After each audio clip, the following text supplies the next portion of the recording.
Hello, guys. We are back for another space. This time we will speak about the most recent slop that Rusii has fathered. Let's say it like this. The biggest problem with the newest Rusii situation is that um, it's a mess. First of all, let's recall what Rusii has uh, advised more or less last year, which was trying to make sure that the attrition phase of the war benefits the Ukrainian side.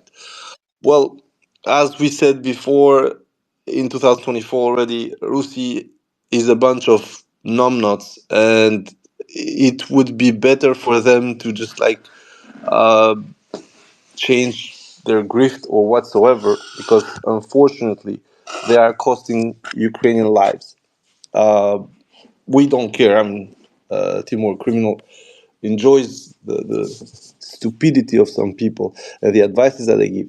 However, it makes me extremely angry that we are still going and letting these types go forward and provide any kind of advice to uh, any of the belligerents, by the way. And we end up with a situation where Rus in 2024, where it was advising a attrition phase, and now in 2025, as we're gonna see, we are getting back to some kind of mild gloom and a lot of bullshit, as they actually kept going about it all over 2023 and 2024. Uh, just remember, guys, these are the people that said that drones would impair Russian advance to the fullest. So basically, stalemating whatever would happen in 2024. We know that it's not true. And it's not true on both cases, by the way, because the Ukrainians made their biggest advance in 2024 before it was cut down. On the other side, the Russians made their biggest advance in 2024 since July 2022. And that advance right now is in a little bit of inertia, but however, and this is the most important part, it has extremely strong fundamentals, and we are getting to the point where I'm going to uh, dwell upon on the next space over how Pokrovsk can be taken and why the goal would be regarding the capturing of Pokrovsk. But that's for the next time. This time we're just going after Rusii. And in case you don't know what this is about, basically it's the newest slop they posted. The title is, for you to actually be able to go and find it, Tactical Developments During the Third Year of the Russo-Ukrainian War. Um, the funny part with the third year is that when you read it, you can understand that it regards what happened in 2024, but most of it is projections for 2025. And I mean, the whole piece is people who basically have no shame. They know perfectly what they did in 2024. They know perfectly what they said in 2024, but of course, they will never admit they were wrong. This is one of the things that uh, I'm a bit surprised, because since I'm in the West, I've always been hearing about people, facing the responsibilities and assuming them.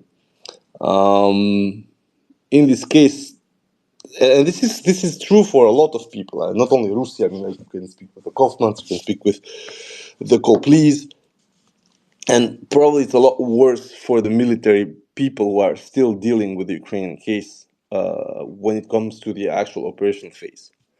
Um, 2024 was a debacle, such a big debacle for anyone who proposed that Ukraine just stood there and took the brunt and went toe to toe with the Russians on a attrition war. If you don't know already, most recently, Lost Armor has published a list, which is actually rather incomplete for almost 10%. So you need to add at least 10% more on that list of missing in action. And for people who have seen the paper, the missing in action, especially starting from Kursk onwards, goes to absolutely abysmal heights. So those missing in action, especially the Kursk people and so forth, combined with the most recent drop shipments from Russia to Ukraine of dead piggers, well, basically give you this impression that the Ukrainians are not being that truthful about their losses. And we know this. This is, I mean, everybody who follows Timor Criminal knows that whatever Ukrainians are going to pretend they're losing, it's way, way worse. And small introduction. So these losses are about 55,000 missing in action, and those 55,000 are more or less dead. Then you have about 6,000 prisoners of war that have been recented by the Ukrainians themselves. So this is not a Russian list of Ukrainian names. This is literally someone who scrapped, who found a way to enter a database which was legally obligated on the Ukrainian state, and voila, you get very fancy numbers. Like, for instance, that so far the Ukrainians have used a pool of 1.2 million people, which means that if we have to believe the Ukrainian forces, and let's take away the few people that were mobilized in 2014 to 2022, sorry, few thousand people, I said million, you would arrive at roughly 1 million people that were fighting or found themselves under the circumstances of war from February 2022 until February 2025. This means that when you start aggregating the losses, so we have also numbers for incapacitated, which should be somewhere between 100,000, 115,000. We only have the brute number, and it's about 120,000, but you have to exclude 3 to 5,000, in my opinion, of people who lost limbs during the war between 2014 and 2022. So the Donbass war, let's call it like that. And then you start having a clearer picture. So roughly about 120 proven, 20,000 proven killed in action, with the missing in action, of course.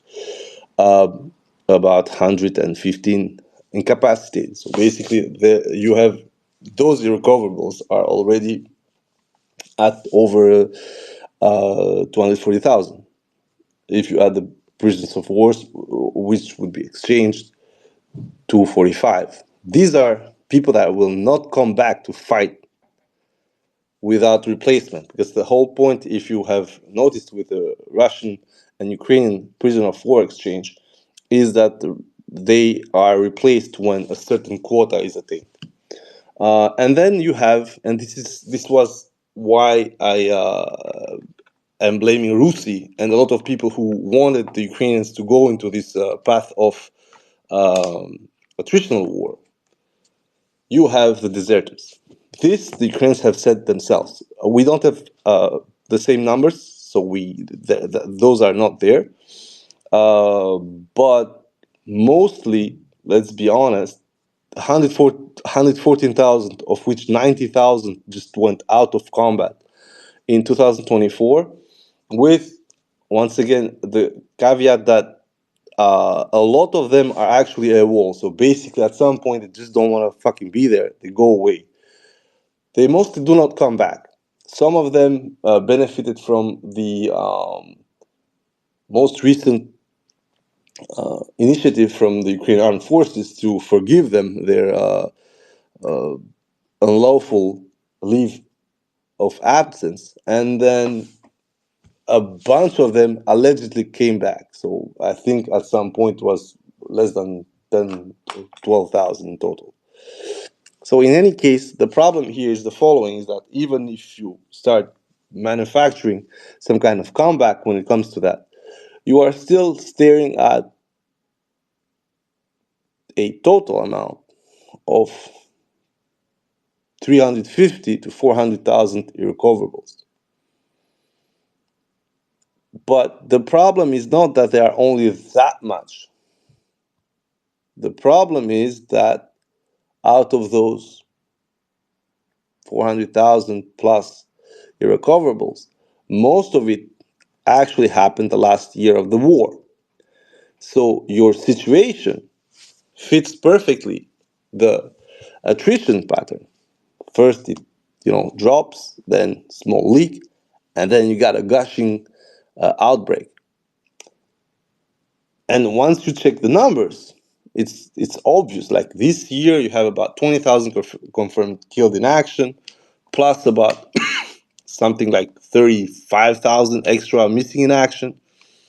And then you add the 100 and something deserters, 90,000 to be more truthful. So suddenly, your losses, the recoverable losses, dawn on you, and you have 200K people who are gone, who you need to replace one to one. It's not a rotation. They're not there anymore. They're killed, they're maimed, they're away abroad whenever they're hiding. And on top of it, the attrition process, with this escalation of the attrition, uh, brings you another issue.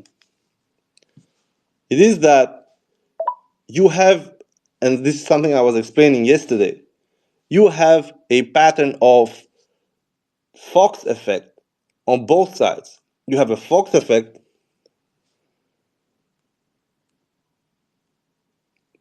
Well, you have the TCK that is forced to grab people from the street. And that Fox effect is already damaging your foundation. So you have people you cannot find. And let's say that, as I said yesterday, you send out 200-300 requisitions for these people to come by, to present themselves to your offices, to the Voicomat. They don't come. This puts you to a problem, because if they do not come voluntarily, you will have to use that much manpower to start grabbing them outside. You have seen the videos. You have 3, 4, 5, 10 guys plus cops to grab 1 or 2 guys. This is absolutely inefficient. That's the whole point. Your problem with this Fox effect on the recruitment is that on top of the losses that you have at the front, you have major losses at the back. So, first of all, you have draft dodgers. Then you have people who actually flee, who are also draft dodgers, but the two categories are different, because most of them are still in Ukraine, so they can still get grabbed at some point. However, you have now a problem where you can maybe grab, let's say, 150 people a week, and for them you need a team of at least 150 people. You can see where the problem starts to happen. You have a lot of manpower on the back doing jack squat except for grabbing people and putting them front. These people are already trained. The people they're grabbing have mostly no training. So you have a worsening effect happening at your basic level. Your Fox effect happening there means that the guys who are at the front after a basic training, once again, I've said this, do not think that it's, when it comes to training, a lot more different on the Russian side. The problem is that most of them do not get grabbed. They just get hooked by, contracts. This is something that you guys do not need to forget. Because, yes, the Russians do not have the same problems, but the quality of people that at some point is going to come there, either they want to fight, and then you're going to have someone who still is going to get wasted on a drone attack. I'm sorry to say it like this. Or they are more there for the financial gain, and then you have a backbone situation. But at the same time, it's not the same as being literally grabbed out of your life, put it into a combat fatigue set plus boots, and be sent up front to get killed by the Russians. The difference is subtle, but it's also huge down the line. Now, the other problem that you have with the Ukrainians is that, as I said, you have this acceleration down the years, and if we check the pool of the people who have fought, as I said, you could be around about 1 million people. And as I said, 400 at least, 400,000 of them are gone, killed, maimed, deserting. And this is your main issue. You have at least I already made the calculus back in the day. I told you the thread. You have a 40% minimum rate of casualty. Not any casualty. This is a irrecoverable one. Killed, maimed, deserting, POW. The real level of casualty, if we have to admit it, should be around 60%, at least 50. So to follow up with this, any second soldier that fights in the Ukrainian armed forces based on their own data will become a casualty. The only lottery that's there is what kind of damage will he receive? Is it going to be a slight casualty? Is it going to be a life-ending casualty? Is it going to be a life-changing casualty? Or is it going to be lucky and flee or get captured? Although getting captured by the Russians more recently, especially around the border areas, I wouldn't really be happy about that. But, chances. Now, the point with Rusii is that this intro was to point out how stupid they were to ask last year, or to, put guidelines out there last year for the Ukrainians to survive into this attrition war and optimize it. The only good defense that anyone who point out to Rusii is, yeah, but what about the Russians? And I'd say, yeah, maybe the Russians have it worse or better. We don't know. The point is that the Russians are advancing, the Ukrainians are not. And everything that has been happening the last 2 months on the Ukrainian side has been that these guys have tried localized counter and go back to deep state and go back to what I posted. Even the points that allegedly they took are gone. Um, Deep State invented a recovery of the Vozdvizhenka roundabout, allegedly captured. And this alleged capture was literally a Ukrainian tank firing on the Russian position, literally on the roundabout. He posted yesterday that Pishani, that allegedly was liberated, announced by the Oteo Kortitsa group.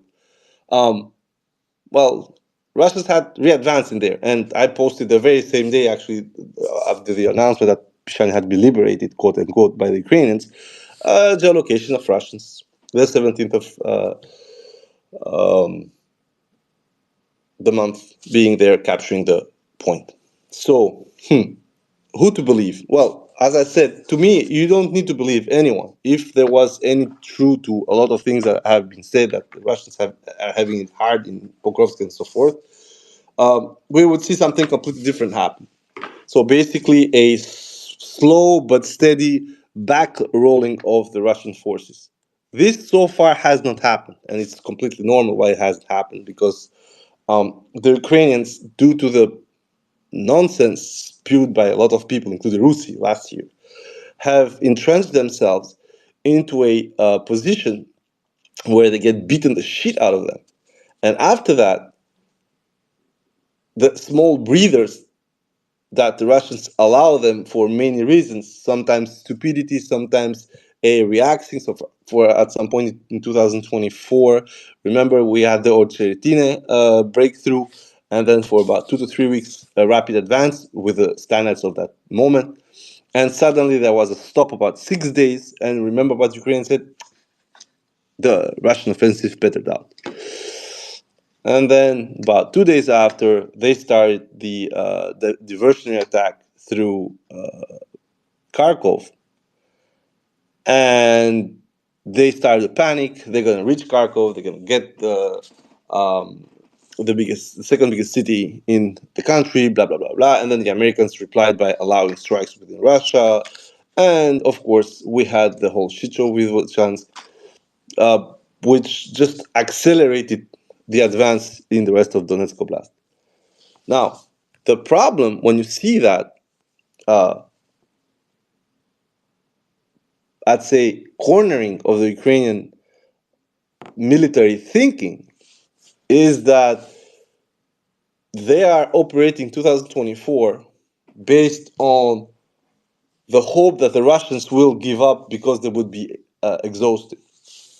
The problem with that is that most of that is just communication. I really think that Ukrainians know exactly where this is going. And the people who actually abode by the attrition model, which to his defense, Zaluzhny never believed in. I mean, that dude really wanted to go for the kill at some point for 2 months, then got wasted in Zapo, and then suddenly discovered that, oh, you know what, we are going to force the adversary to lose more assets by defending outside of his main lines of defense. That kind of bullshit. But that's something else. So the adversaries of the attrition model had the small respite with Kursk. The problem is that the Kursk option was stupid, and we discussed this already, based on the fact that it would just divert more equipment, men, and high quality guys actually to a place that they had no chance surviving for as long as they did right now. And this survival is mainly due to the fact that they didn't advance that far in Kursk. So the moment they had their lines over 20 kilometers in Russian territory, you saw what happened from the about bullshitting 900 square kilometers they had in August. By September, they were already down to 6 something. And then in successive waves, they were losing 180, 100. And this is the fucking problem. And this is something that at least the Ukrainians managed to do well, which is inflict damage, of course, by receiving damage as well. And of course, it's useless. It's just wastage at this point, but they had to do something. You have to tip the hat to that method of madness, although the judgment is just the same. You just shit the bed. It doesn't matter how beautiful you did. It doesn't matter if there's a fucking Mona Lisa in feces on the sheets. You just made the poop. And the problem with that is that a lot of people, including Rusii, went on with it. And once again, this criticism, this introductory criticism, is for people with some kind of military knowledge and strategic view on the situation, not to indulge into cheap grifting, because that's what's happening. It's happening everywhere. Every time the Ukrainians raise their fucking heads and advance 2 to 3 kilometers, remember the very last attack on Kursk, where, oh my God, they went through Kolmakov and they made the push of 5 kilometers on the back of the 11th. How the fuck do you like that push now? That single attack has unleashed hell on the fucking Kursk grouping. If you've seen the videos, their motherfucking logistics are suffering like it's a fucking gangbanging prison. And there is no other resource right now as to try and track those fucking optical fibers with drones, which takes a whole lot of people and time to maybe take one FPV crew.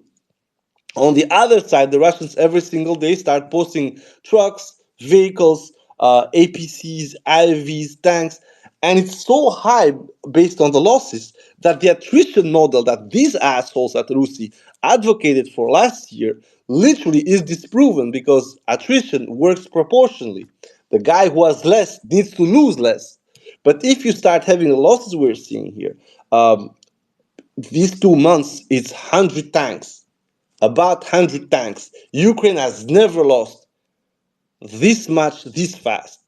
And it's a lot of stuff going down.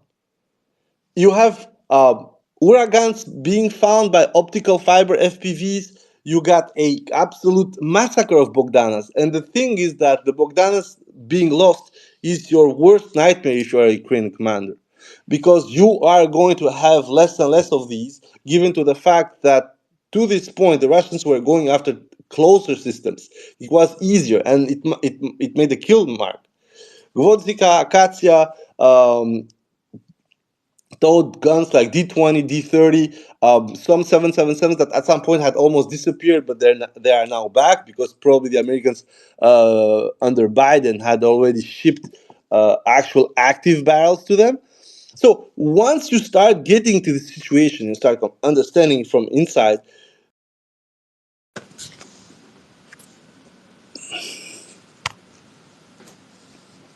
you're gonna have a huge problem.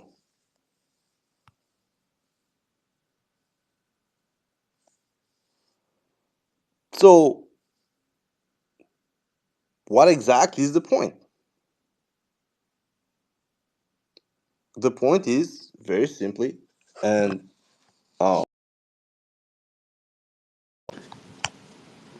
that a lot of people within the Ukrainian military right now are into this logic where we said last year and before that it's the Sisyphus paradigm. What they inflicted to the Russians with the FPVs for so long now is going back to them. And is going back to them to a certain point where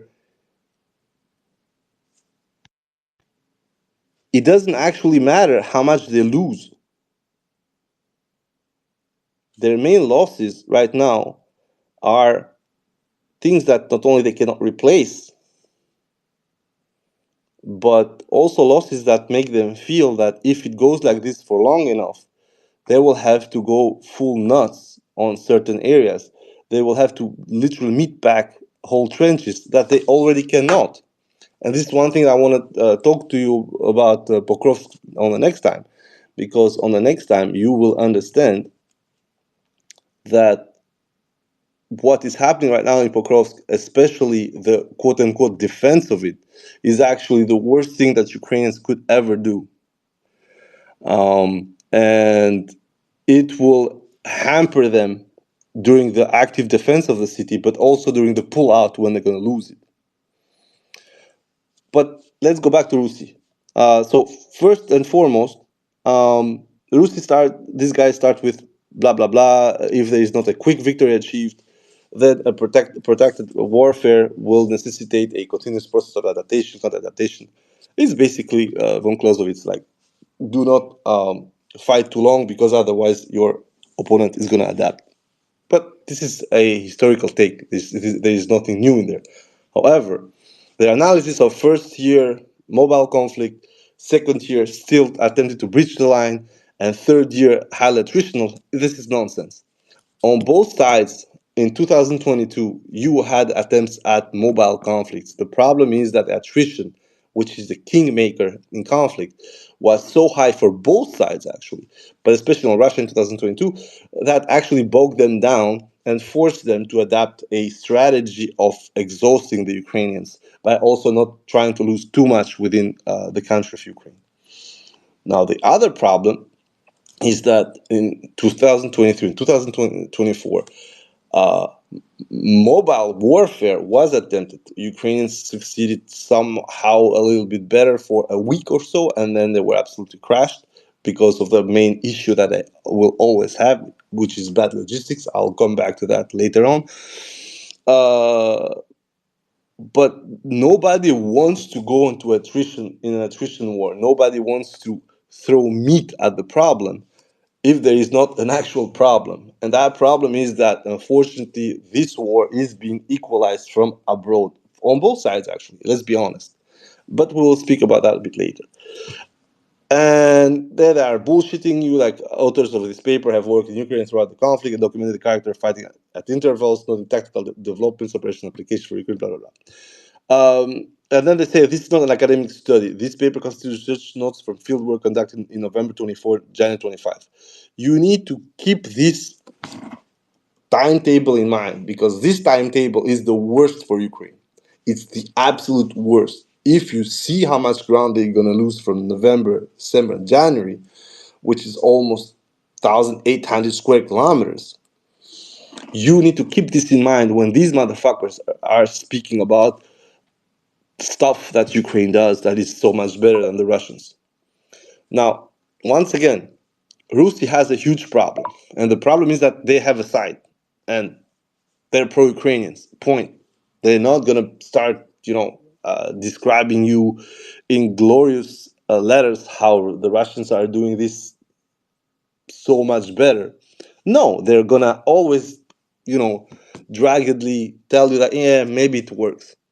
And if you read the paper, it's just it exudes this hatred of the Russian and this bad faith about them. Our point is not to start, phoning about the Russian military apparatus and method of warfare right now, because like there are so many flaws. I would actually need to make a couple of spaces on how all this shit show has gone so far. But at the same time, I need to say that this is the side I'm supporting. Point.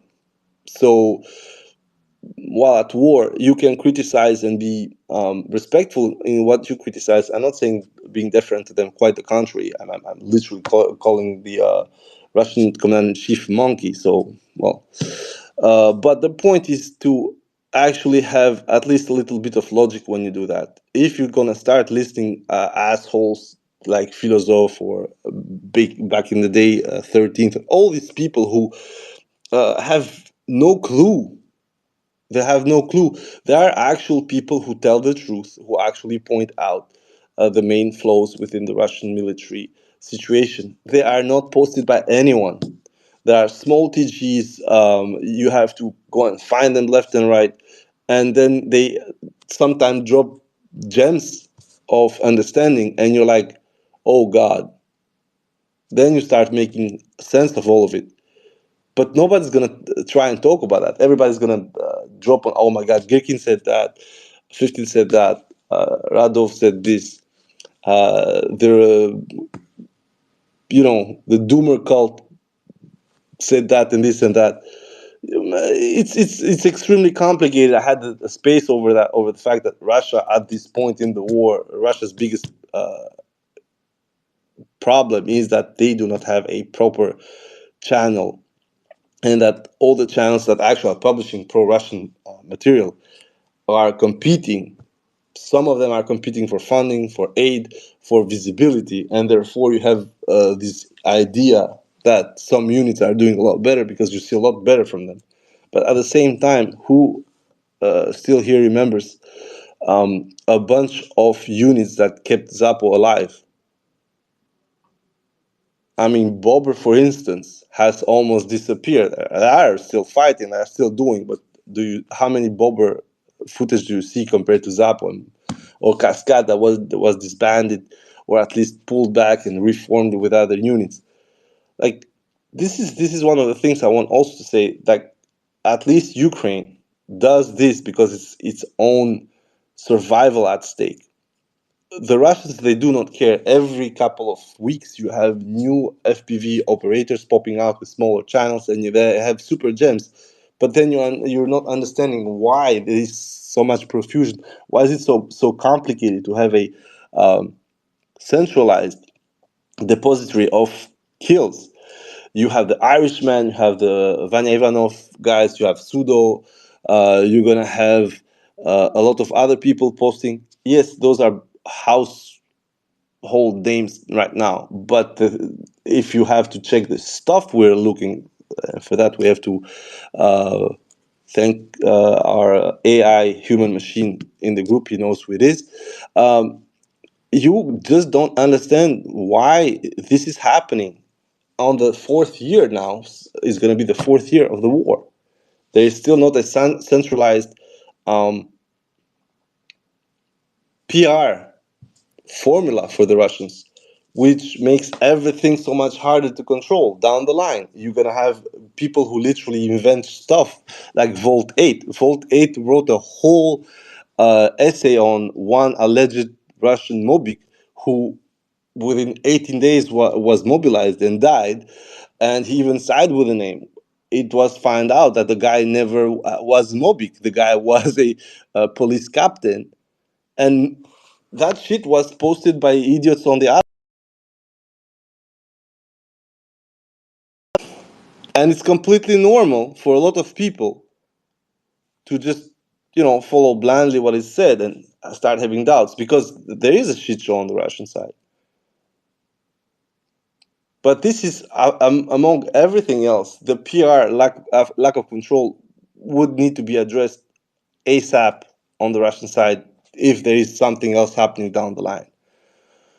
Because you can see it, like the three latest attempts from the Ukrainians to do anything on Kursk has led to, of course, for us it was funny because there is an aftermath to all of that, and you can start mocking the Ukrainians. I made the whole thread about the latest attack from Kolmakov, because like at some point someone needs to put the record straight, but you shouldn't have to do it. And this thing isn't the first time. Remember when I made the thread about the Grey Veron attack in 2023?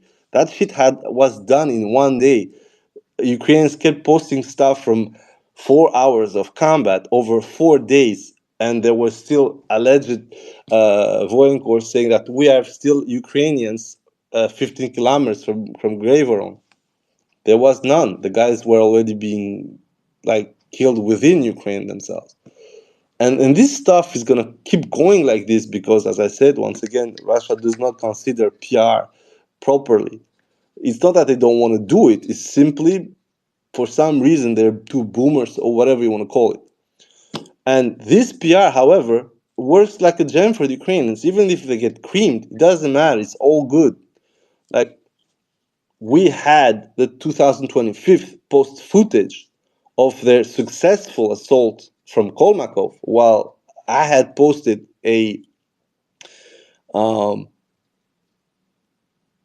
total of 38 vehicles destroyed. So basically, the whole group had been hit at some point, and these guys posted it 5 days later and posted as, "Oh, look at how good it is," including moments where you had destroyed or abandoned the vehicles on their side in the middle of the road, their infantry getting shelled, and it was fine. And it was posted. This is when PR goes wrong, of course. But the Ukrainians do not care right now. They are getting beaten on the whole line. And it's getting even worse now with Trump.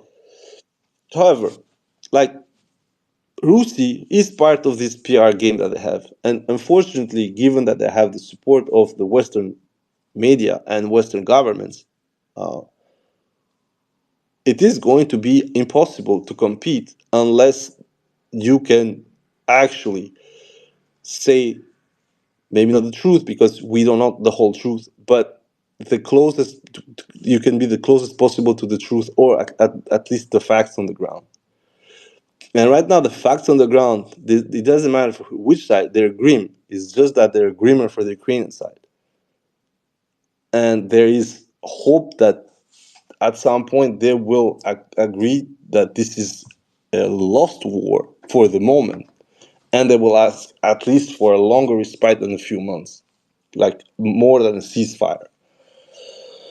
Now, let's go back to the discussion. So, operational context, strategic objective of the Russian Federation remains the political subjugation of Ukraine by forcing Kyiv to capitulate through military force. This has never been the case since the retreat from Kiev. The Ukrainians keep saying this, but we know now since March 2022, the head ape wanted a deal, and he still wants a deal, and he still keeps saying he wants a deal. The whole point, it has nothing to do with political subjugation. They can do whatever the fuck they want, except that. You might call that subjugation. I do not see what's the difference between that and what America is doing everywhere else, except the fact that it's America doing it. There are rules in the world which are like that. A big guy is gonna fucking stomp you. There is no intrinsic good. There is no nation that is there for anything else than their own interests. And these interests can be extremely destructive if they are aggregated in this, let's say, military alliance or a military economical bloc. It's very simple. Then we got to some numbers. Russian operational group of forces attacking Ukraine currently consists of approximately 580,000 troops. Once again, this is nonsense. Nobody knows exactly. Monkey said 640, then 680.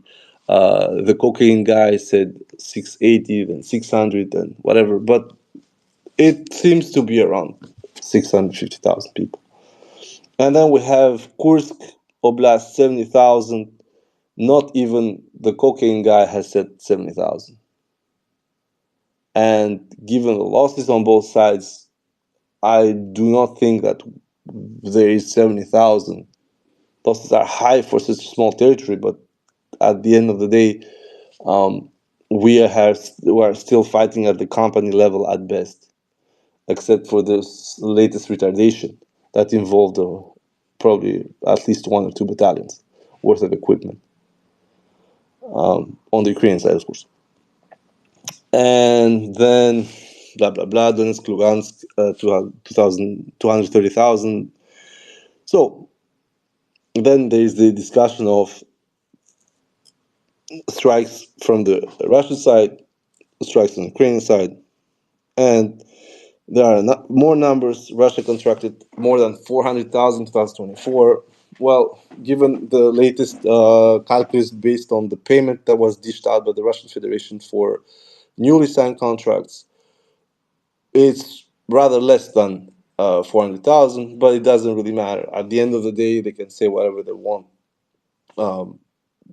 There is no factual clarity on that.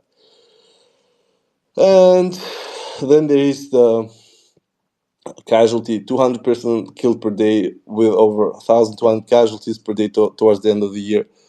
I'd say, given the ratio of killed to maimed, killed to wounded, and the returnees, it's very, very, very difficult to believe that the Russians were at 1,200, because that would mean that there was 1,200 at least troops used to attack per some days. That I know what people are gonna say, 1,200 on an 800 total line and a 400 flashpoint line is not that big. It's true, 1,200 to attack that many kilometers, three people per kilometer, is actually pretty small if you start thinking like that. However, those attacks are not concentrated all over the line. They're concentrated in specific flashpoints, and there you have a very limited line of contact between 3 and 10 kilometers mostly. So if you have 4 attacks per day, that would mean that you are still down to 30, 40 people per attack per location. So yeah, it would mean 40 different attacks or 40 different directions with 30 people. It remains logical, but it means that everyone is a casualty. That, unfortunately, I'm the first to say this. We are getting into a mental calculus that is just there to not deny the nonsense that Ukrainians are writing. Remember, these guys started at 400 per day of killed, and then now there are 2,000 per day of liquidated. So, generally speaking, Rusii here just keeps going with the same nonsense. Where they were a bit more rightful was with the role of UNPK, which is the following. Russia is also significantly increasing the production of ammunition and key classes of equipment, with over 70,000 unified gliding and correction modules, glide bombs ordered for 2025. He doesn't know how much was ordered or not. They don't know that. For instance, the calculus that we had made in 2024 based on the numbers mid-course, so around June 2024, led us to believe that they would go between 22 and 30,000 bombs by the end of the year. They say that for 2024, they had 40,000 bombs It's a bit under it. So this is more or less true, but those 40,000 bombs are not only UMPKs. They regarded UMPKs of one type because mid year they changed for another type with the Fab F100 Fab 500T, which allowed for a longer range, given that you could drop it from a higher ceiling. Therefore, the bomb was allegedly better resistant to the friction from higher ceiling to the glide. Anyway, so mid range you had about 32,000 and about 4 to 6,000 of new bombs, and then you have the specific bombs. So basically, the UMPP essence, which, in case you haven't noticed, have almost disappeared from public eye. However, we see their damage on specific attacks, especially on bridges, on grouping points, staging points, and so forth. So this is one of the things that the Russians have done well, and also one of the things that the Ukrainians are doing. They are hiding the serial numbers. End of 2023, we had one Ukrainian guy that grabbed the gliding kits and he started pulling out actuators of the bombs. And then you could see that the actuators were over 15,000. So we knew that the Russians had produced at least 15,000 something bombs for 2023. Then there is an over doubling in 2024 with probably of all the dropped ordnance, uh, 42 to 45,000. But once again, it is not just UMPKs, it's a lot of other stuff. So basically, key 38s, key 59, key 58, key 69, the UMPBs, the UMPKs, and so on. Yes, it's a huge blow up, but the 70,000 and seems extremely steep, especially when you see where the Russians are concentrating their fight. However, it's perfectly doable. Like 70,000 bombs with 80 planes, more or less, is roughly 300 flight hours per plane. So it's completely doable. That's not the point. The point is, it makes no sense for the Russians to redouble in 2025 unless they are, of course, preparing a larger attack against the whole line, because UMPBs, UMPKs are mostly used for static objectives, which means a better ISR. Remember that the Ukrainians are pretending that the Russians have a worse ISR. That's something else I'm going to talk also about later. And it also means more planes are going to have to fly in different directions. You're not going to stack 80 Su-34s on a 40 kilometers line, unless, of course, the point is to, do the last stretch for Donetsk, and that would be completely normal and completely understandable.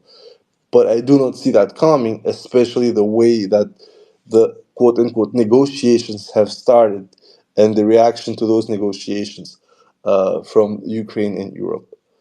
Now, one of the things that they love doing, and they did that last year as well, the IAF continued to have to defend the entire 1,200-kilometer line of contact. Although Ukrainian defense forces, including police, border guards, and other security functions, comprise some 800,000 personnel. Notice the number, 800,000. Remember that the Ukrainians themselves said they had almost 1.2 million people all over the war situation. So there is a 300,000 at least missing somewhere. Just keep this in mind. Most of these are fixed on tasks separate for combat operations.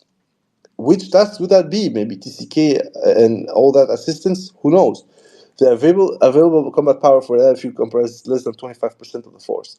This is actually not a lie. We already have discussed this multiple times. The biggest problem on the Ukrainian side is that the force generation, given the abysmal logistics and the lack of protection of these logistics, forces them to have to sustain the combat troops with more men that they need. The issue is though that general logistics are going to have the same impact. For the Americans, it was on 6 men, one fights, five others are doing other tasks to allow that man to fight.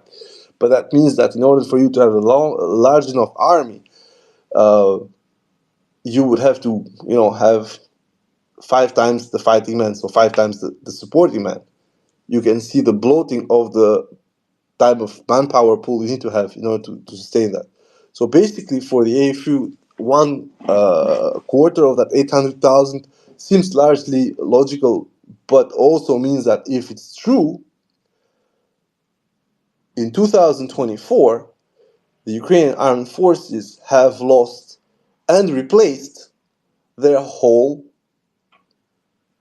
fighting force. Because the losses, I'm saying pure casualties, whatever it is, small scratch, lack of head, uh, AWOL, PO, whatever, means that you have lost all your fighting force in 2024 and have replaced it. How have you done that? We know they grab people on the street, they grab people from other functions, and they try to keep as much as possible people who should not be there anymore, especially the guys who are exhausted. Now, another thing that they're doing once you start listening to this kind of argument, so that basically out of 800,000, 200,000 are actual combat troops. These, based on what we know and how 2024 went, means that, unfortunately, once again, if you trust Rusii, that the Ukrainian army broke in 2024. They broke. What kept them on the game, on one side, was the fact that they tried to divert on Kursk, and on that, if we are extremely cynical and we are Ukrainian, would say, okay, yeah, that worked well. We basically added 50% more losses, but the complete breakdown that happened in Donetsk wasn't exploitable by the Russians. This is just, delaying the inevitable. This is honestly a sociopathic behavior, because we have to look at this through a mixed number of things and say, let's be honest here. You are sacrificing, let's say, 20,000 people for Kursk. Wounded, killed, missing, what does it matter? You are taking them out. Those 20,000 based on Rusii would be 10% of your total force. On the front that right now is, as I said, out of the whole 1,200 line, this is not the real actual length. The real length would be somewhere between 800 and 1,000 kilometers.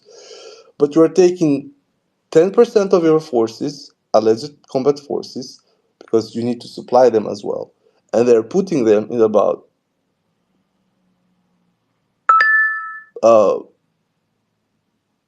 3 to 4% of the.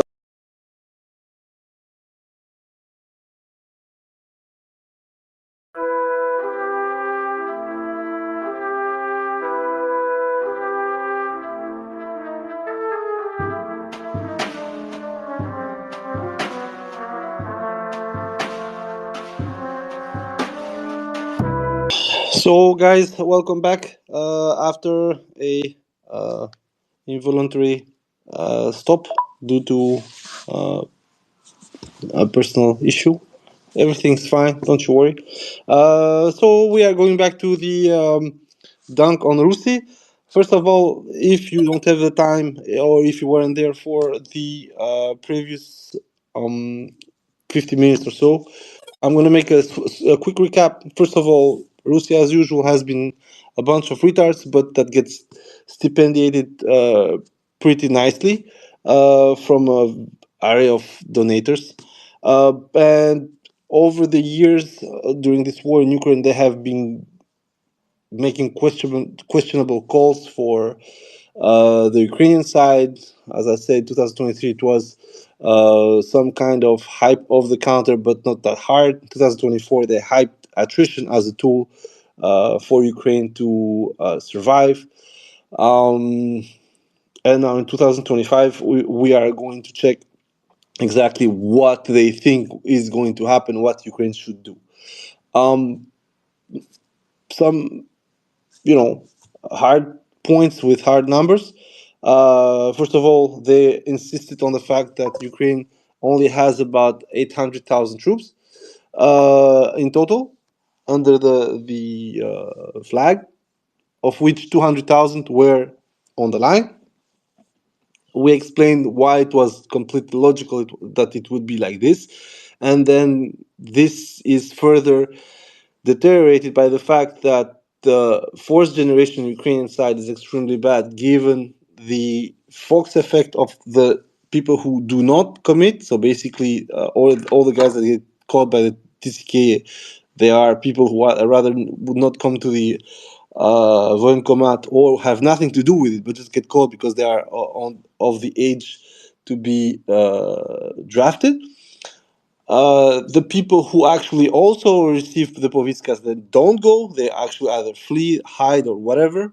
And that Fox effect on the fourth generation leads to, as I said, people getting forcefully mobilized. Those that are forcefully mobilized are extremely unwilling to do anything else but, begrudgingly train, and you end up with forces that, first of all, do not want to be there, have been less than average at the training process, arrive to fighting units, and the fighting units themselves find out that, okay, we just got a bunch of trash and we need to have to do with it. And what happens with those guys is that multiple officers on the Ukrainian side have said these guys come in and we end up with useless piles of flesh and bones. And most of the times, either they're not up to it or we end up with losing positions simply because they do not have that experience. This is an echo of what was said, back in the day over Bahmut, when, there was this Ukrainian soldier or officer. I said here, well, if they sustain over 8 hours, well, it's a miracle. And the logic is just the same. We are into this attrition war, but the brunt of the situation, the brunt of the losses are taken by frontline infantry, defending, offending, doesn't really matter. But that means that the side who has less and who starts to lose similar numbers as the offense, when you understand exactly what happens. The attrition hits the smaller side disproportionately. Anyway, then there was the talk of the Russians building or ordering for 2025 70,000 UMPKs. As I said, it could be possible if the Russians are looking into a larger front assault, or if they want to delay uh, a square on a map. In 2024, all of the airdropped ammunition amounted to 42,000 roughly, which means everything. And not only 40,000 UMPKs. Now, on the other side, because of course this is another issue, it could very well be that the Russians say 2025 is our year. The Ukrainians are in disarray. You multiply this by what's going on now with Trump and the fact that Ukrainians are learning a harsh reality. When you are a beggar, you better not bite the hand that throws you money. So this is what's going on right now. It could very well be that the Russians knew this or calculated this, but I do not believe that the Russians are going suddenly to double the output of the UMPK as it stands. Could they do it? I said yes. Militarily and technically, it is feasible. It would only require the same kind of planes. They just are going to fly more or less twice as much. Instead of 150 to 200 flying hours, they're going to be at 300, 350, depending on how much bombs they're going to drop. If it's going to be UMPK 3K, UMPK 500, 250. Anyway, you understand the point. Now, the thing is that On top of this, you got all these mind-blowingly stupid statements over losses, but also trying to point out that the equipment that the Russians are receiving, a huge part of it, and the supplies, ammunition, is low quality because it comes from North Korea. And I'm like, I don't really understand this scope. We had in over multiple articles and multiple moments the insight from the Czechs themselves that up to half of the ammunition they would receive from abroad, from everywhere around the fucking world, would have to be recalibrated, cleaned up, overhauled, refurbished, and then sent back to Ukraine. So the whole PR thing that we discussed in the first half, that Russia unfortunately is not able to even do correct PR without having some strings attached. Well, for Ukraine, this is not a problem. These guys can literally deny completely what has been said by multiple people all over the year and say, you know what, Russians have a problem because their shit is low quality.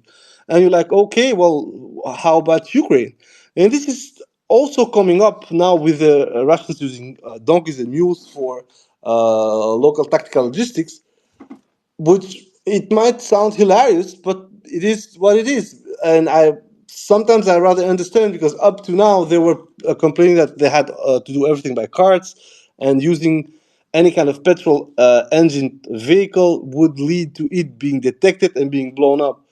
I'm not saying that the donkey is going to be a lot better or worse. I'm just saying that deriding it while Ukraine is doing a lot worse things just to sustain its line is stupid. And in the case of Rusii, they do not speak about it right now, but in the case of Rusii, starting to point out like Russia is also likely to face reduced availability of armored vehicles over 2025 as it depletes stores of old vehicles and must depend upon newly produced platform to replace losses. And I'm like, these you guys, you don't know. Yes, there are losses, but start looking at it from your data point. The Russians, while having a offensive initiative over the 10th of October up to today, clearly are signaling that, unlike the Ukrainians, which basically peaked after the end of the second month in Zapo and Bahmut, they have the means to go as deep as they can. Now, you can deride everything that Russians are doing. You can deride the way how the Russians are sometimes using light vehicles. You can deride the things that the Russians do, for instance, to protect them from drones. You can see the Chasov Yar corridor with nets. But at the end, every time the Russians have tried something, sooner or later, the Ukrainians have followed suit. This is one of the things that makes me a bit mad over this situation, because these guys are speaking about the tactical, you know, changes over the course of 2024.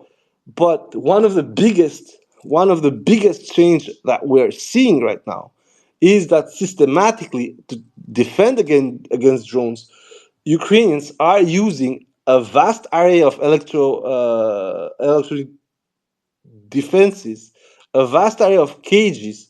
We had the Kursk design, the cope canopy, cope tent, whatever you want to call it. Then now we are seeing ad hoc fucking chicken coops being installed on almost everything.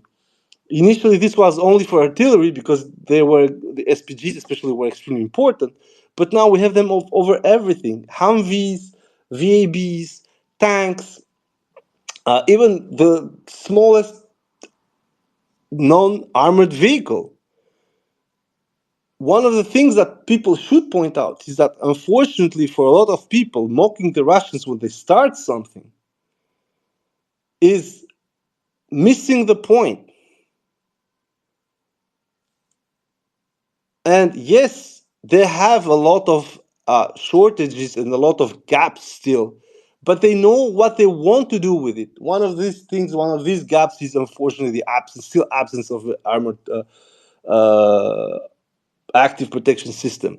So the Arena M that we have seen installed on multiple T90Ms, and probably on T72B3s, or 80 BVMs is probably coming somewhere around the middle to the end of this year. The problem with the arena as it stands right now is that its deployment would necessitate a complete redesign of the cope cages as they are made by the Russians right now. So either you're gonna install the boxes of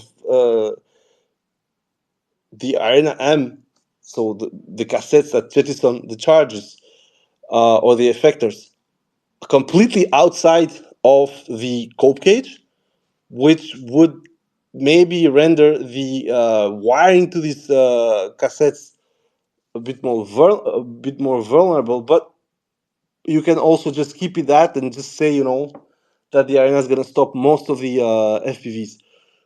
The problem with the arena is not that it will be ineffective. The problem with the arena is that right now both sides can put over 10 to 12 FPVs for one vehicle. And right now, the effectors on the Arena M, as we have seen, are about 12 to 16, depending on how much containers the Russians are going to put. And that means that on a 360 degrees defense, if the FPVs come one after the other, the tank I'm not saying that it will absolutely stop everything, might well score a 12 or 16 or 16. But what happens after that? What happens if the effectors are targeted on the same area by multiple drones more or less at the same time? Let's say a swarm. So once again, as I explained for the arena, you will have to have a multi-spectrum of defenses, passive, active, and EV. Otherwise, it will just not work at 100%. You remember the Mad Max power system that the Russians had installed on a T-72B3 around Terni and Polivka. That stuff was huge, had its own generator, stopped 19 FPVs before finally they got to the generator. Tank was abandoned. Tank was still in good condition and was picked up by the shitheads at Azov. So once again, I just want to show you guys the problem right now is that when it comes to a zone defense, these assholes have enough FPVs to saturate smaller convoys. Up to 20 vehicles, they will have those 5, 6, 7, 800 drones that you would need for them. I know it seems completely crazy, but the Ukrainians have gone that far. They have gone to that point. And the main problem that you'll have with them is going to be the delay between the rounds they're going to send to you, and maybe if everything works on the tanks, is that instead of taking out the 20 vehicles out of the 20, you're not going to even do damage to 5, blocking 5 vehicles on the back and then having those 15 assault your position. But over time, the attrition factor for the heavy vehicles is just going to happen differently. Instead of having like now that when they stop, I don't know, a convoy of 10, but dropping 100 drones at it, and then half of them return back. Now, with the next step, you'll not block the first convoy, not the second convoy, not the third convoy, but by attracting everything, the advance at some point will be stopped, and you would be actually blocked a bit deeper, a bit what happened to the Ukrainians in Kursk, but then you're gonna be stuck again. So your logistics will have to come, and as we've seen, the logistics on both sides are suffering extremely high number of kills, simply because yes, you just cannot go on with over equipping the simplest buhanka. And the worst part is that the Russians are trying that, and the Ukrainians also are trying that. You can see on most cases that when you have clean kills on those vehicles, they have some kind of electronic warfare appliance on them.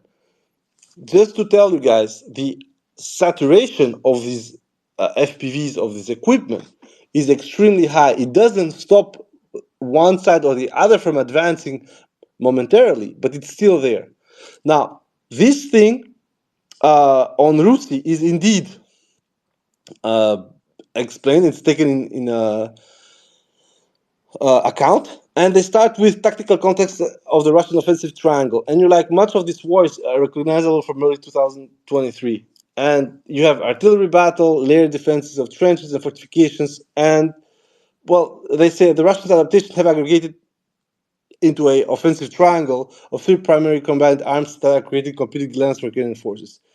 So the first, uh, you have a pinning down of the Ukrainians. So basically, you have a proactive offensive norm by the Russians, which is a mechanized force going forward and advancing in mined or unmined areas, and then starting to assault positions, take them over, and proceed to the second one. Um, then the second layer of this Russian trifecta is the FPVs. The problem with the FPVs, as I already explained, is that it's not what Rusii is explaining. Russians are not pinning down the Ukrainians by FPVs. The Russians are just pinning down Ukrainian logistics. Something that both sides have done, be that by artillery, be that by infiltration. I mean, early in the war, the interdiction on the near front line was done by human beings, literally crossing the lines where there were less people, setting up an ambush, and getting the fuck out. This logic of trying to point the FPV as a pillar of something is, in my opinion, very wrong, because both sides have done these kind of things on a different level from 2022. If you see most of the hits that you had from Orions early on the war, before they disappeared, a bit like the Bayraktars, they were attacking convoys. The Bayraktars initially were attacking convoys, and convoys that were still in position. The Orions were doing just the same. They were doing interdiction. Now, the problem is that with the fixation of the air defenses, the establishment on the Russian side, the Bayraktars simply got out of the picture. And then they were too big, too noisy, specific signal, they would get pinpointed in the sky, and then whatever system the Russian could use against it would work. The issue, though, is that the FPV has a different problem. First of all, as I've already explained, it's a small payload. It's even actually, most of the FPVs have a smaller payload than the Cap 20 of the Orion, or the MAM L of the Bayraktar. So typically speaking, the payload that you're gonna get from an FPV, except for the bigger ones, Hexas and stuff like that, is going to be between 1 kilo and 2 kilos. There are heavier ones, I know, but most of them, especially those equipped with RPG warheads, would float between 1 and 2 kilos. This means that every FPV is going to be rather specialized. You're going to have FPVs with a hit or a penetrating warhead. You're going to have FPVs with a blasting or fragmentation warhead. You're going to have some hybrids, of course, and you're going to have demolition ones with elements often picked up by breaching charges from UR 77 or 83 that the Ukrainians keep still repurposing. The same thing happens for the Russians as well, just not in the same kind of proportion. Then the third one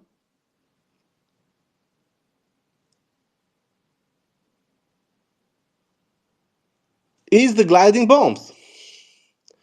And Rusii says that the gliding bombs against Ukrainian forces in defensive positions are what is making the Russians advance. Now, I already explained this. Before the Ukrainians get to these defensive positions, before they get pinned in, um, the UMPK unfortunately has a lag. Right now, the Russians have already tried to use UMPK on real time. This thing was tried in Kursk early on. Some things worked because the blast effect of the UMPK used most of the 500. But most of the time, even though the UMPK would be pretty well launched, it lacks a seeker. So you are going to, of course, cause huge damage once the advancing or defending force is being stopped or pinned somehow, which usually means it would have to be pinned via either a non-light of sight system, which would be FPV, Lancet, artillery, doesn't matter, or simply by infantry. Infantry is advancing. Suddenly they're pinned by artillery that comes from a tree line 5 kilometers from there. The drone operator sees them, goes and check, has the exact location of the artillery gun that is still firing on the Russians that are pinned. Some data is transmitted. Usually, it's not as fast as we would like, but it would take between 6 hours and one day before the position is being visited by UMPK. So, therefore, at that moment, your mechanized or non-mechanized assault serves a purpose of fire recon or recon by fire. This is, I think, 1/3 of the losses that the Russians are taking right now. They go through the Ukrainian positions, and they go as fast as they can to retreat as fast as they can. If the position is mild enough, they would try and take it. If the position is not well laid out, well, we've seen the scene. Sometimes they're gonna get routed. Sometimes they're gonna just go do a hit and run and go back. But in most cases, all these recon by fire, recon by force, yield either good results, either well, not so good casualties. But once that line established this recognition, and they say it later on, I will speak about this. Then you have a second part which Rusii ignores. Rusii, for instance, uh, is still insisting, for instance, that the return of the Russian aerospace forces, because it's the primary dynamic driving broader changes to how the Russian forces are inflicting attrition to the Ukrainian army. This, unfortunately, is a little bit wrong, and it's extremely wrong, actually.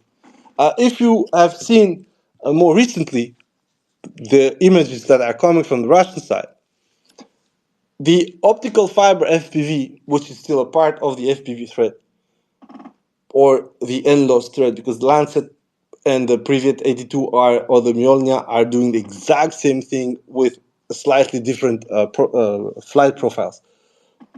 If you are checking what's going on for the last 2 months, it's an absolute disaster for the Ukrainians on the ISR front.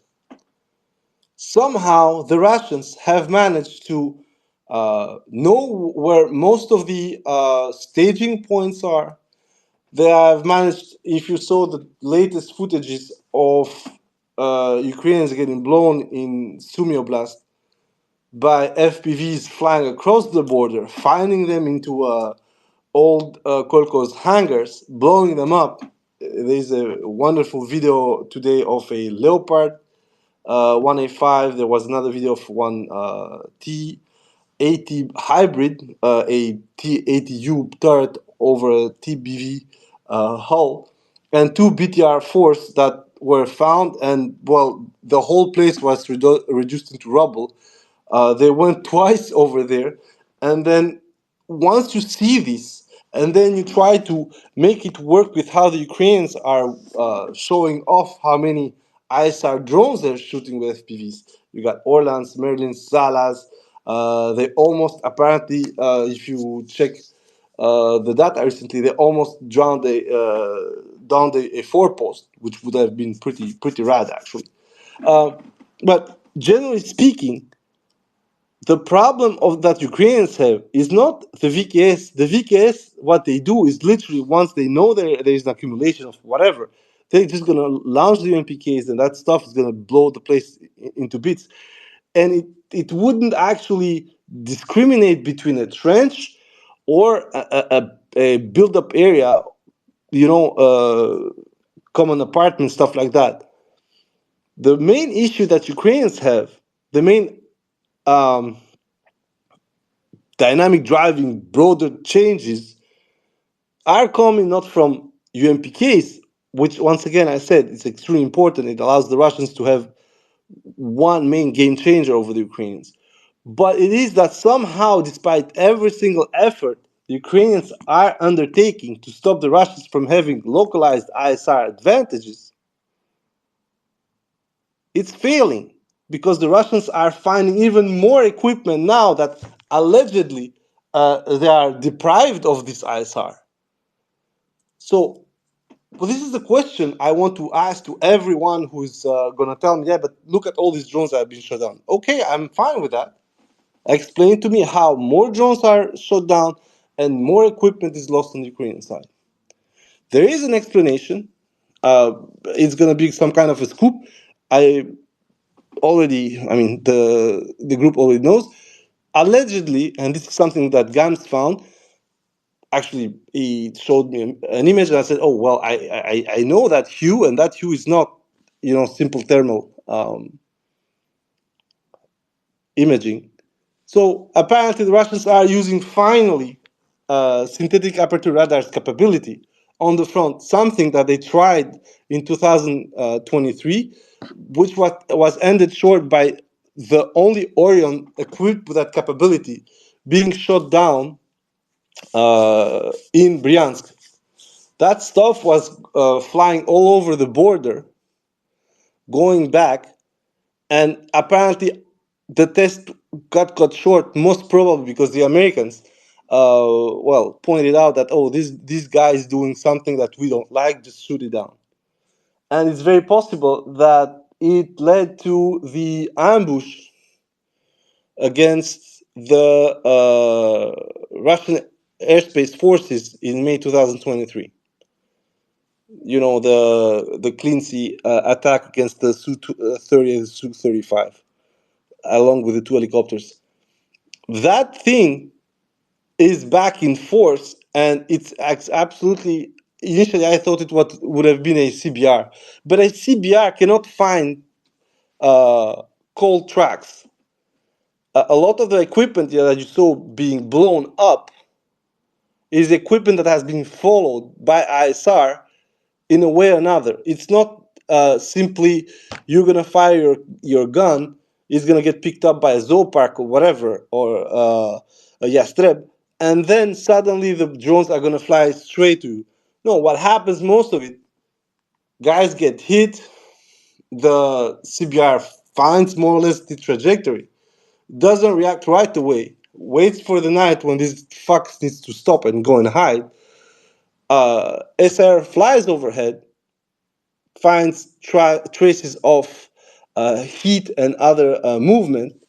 They know more or less the tracks because they often lead to build-up areas. And you see what happens. For as long as it is within 20 kilometers, you are dead right now. This is one of the things that people need to understand when it comes to the optical fiber strategy that the Russians are applying. That shit is not going to be stopped unless you have a physical hurdle to it. And that could be a net, that could be something solid, that could be a guy with a shotgun, another FPV. It doesn't actually matter. Or that you're able to kill the drone crew. That's also a possibility. The optical fiber, as I said, has this huge advantage. You cannot track it. Recently, Sergei Flashka said, "Oh, I'm installing receivers to capture the optical feed of the FPVs, and 90% I'm seeing is us." And I'm like, of course it's gonna be you. If the other side is using optical fiber, most of their feed is not gonna appear into your screens because it's insulated with the optical fiber. And this is one of the main attractions of that system. The other side will never know you're there. There will not be a interference in the system because everything is by wire, and the only way to know that there is a wire going along is when at least one drone has already hit you. So the optical fiber system, along with a renewed technological breakthrough on the Russian side, is now leading to something that Rusii has not actually understood. For Rusii, everything is fine. Like, oh yeah, it's the VKS. These guys drop bombs, they blow everything, and then the Russians follow up. Yes, maybe in 2024, around June, July, August. But right now, what we are seeing is that somehow the optifiber finds everybody still in positions, and it is electronic warfare, it is artillery, it is rocket artillery, it is tanks, it is vehicles, it is communication assets, and even drones about to be flown. We saw that at least one Neptune was captured live on camera, another Penguin was captured on camera, at least two Lelekas were captured on camera. So, generally speaking, the biggest problem that people are going to have right now with the optical fiber is that, as I told you, the only way to stop it is either a physical obstacle, either killing the crew, or a rookie crew that would somehow entangle the optical fiber. The greatest advantage of this being invisible and unjammable right now means that every shot now counts.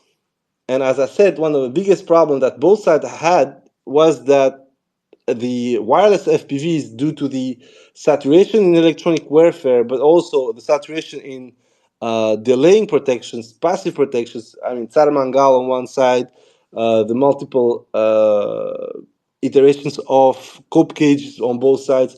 I mean, like all these things made that the FPV was effective, but needed a lot more than what Bober used to do in Zaporozhye, when literally we were all laughing at the Ukrainians getting stomped by Aeromodelist Sila.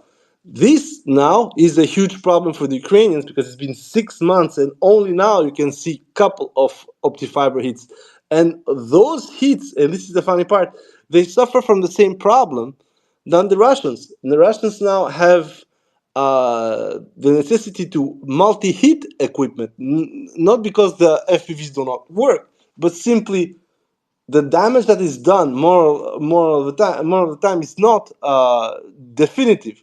So yes, of course, you're gonna, as we saw recently with the Kolmakov advance, you're gonna take them out, but the vehicles are gonna stay on a point when at some moment they're gonna try and recover them. So what you do, you send more and you burn the stuff up. This will make it more costly for both sides to employ the OptiFiber FPV, but it will make it more costly for the side that is being targeted by them. And the side with less equipment will just lose at the end. They will lose locally, and then suddenly they will lose on a portion of the front, and then furthermore and furthermore. So the attrition tactic that was initially enshrined by idiots at Rusii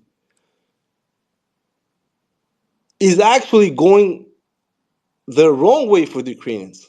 And this is something that we spoke about. The guy who has less cannot lose as much, even proportionally, as the guy who has more. Because at the end, he's just going to have less anyway. So there had to be a huge quantum leap in losses, which the Russians managed to actually reverse. If you see the loss the first year, when it was a bit haphazard and they tried to do something that honestly they should have done, compared to year 2 and year 3, there is of course no way you could have held that opinion in early 2024 that attrition would have been a great deal for Ukraine, because the ratio between the first year and the second year was almost half of the losses less on the Russian side. The moment you see that, it's the moment you say, oh fuck, maybe the attrition model, the way the fight is being directed by the Russians, is not going to work. We said that at Timor Criminal when Rusii published their shit show, along with Copley, along with Sam Cranny Evans, along with Kaufman, and so on. We said that. And the problem, can you hear me, guys?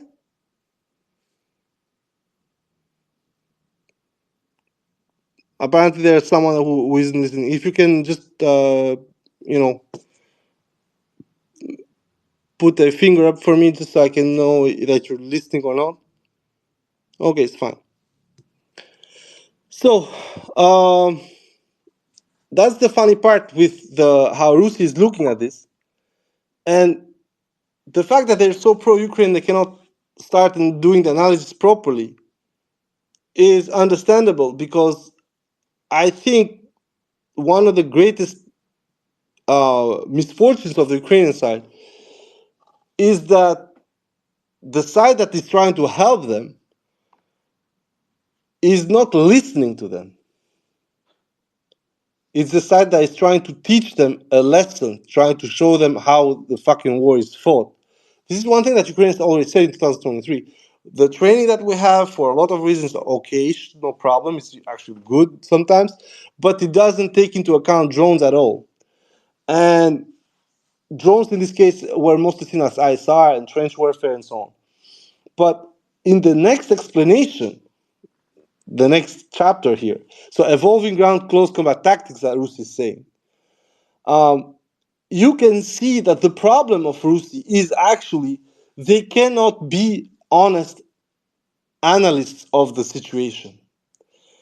They are analyzing this out of reels.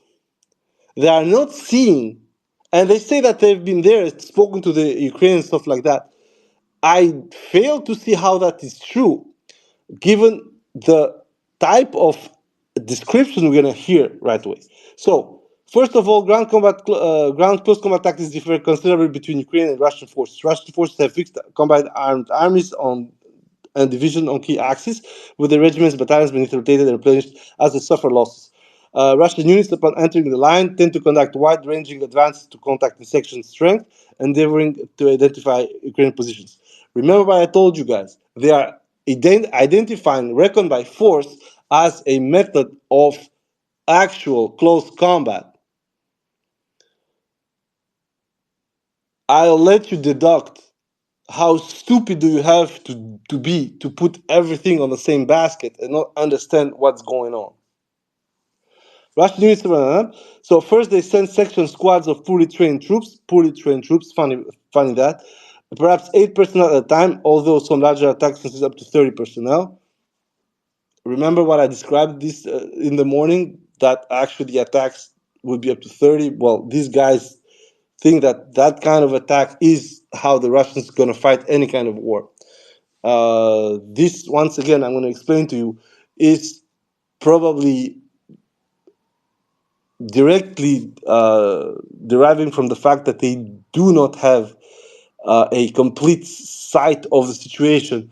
They do not try to understand what the Russians are trying to accomplish, and they do not see the difficulties that Ukrainians have to actually understand the Russians themselves. So, of course, you're going to have this one. I mean, they should just fucking scream meat waves to begin with, because it's exactly what they're trying to explain here. And then so they supported by 1 or 2 infantry fighting vehicles. This is, of course, absolutely ridiculous. We've seen assaults in Novomikhailovka in 2024 that were absolutely packed with equipment, artillery. In a certain sense, the continuation of the Avdiivka push was sometimes 1 or 2 vehicles that were supposed to be do a dash run and then occupy a section in order to force the Ukrainians to go around them. And sometimes you would have a lot more people.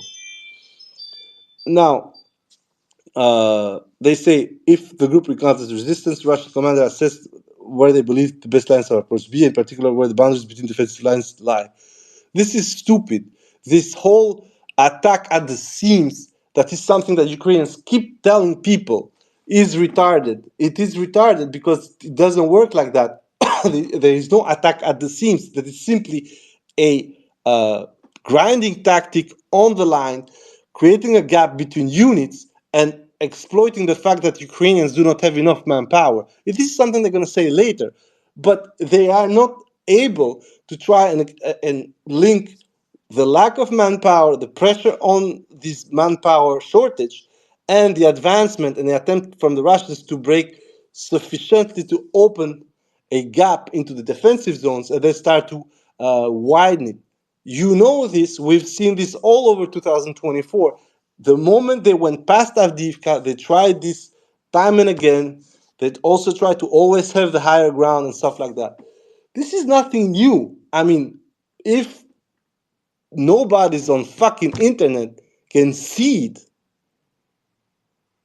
and yes, I'm speaking about us. There is no way these guys cannot make this analysis, unless there is something else, and that something else I already explained. They cannot give it to the Russians at all. And I can understand, like if you hate people, if you absolutely don't want the other people to win, of course you're gonna be a hater.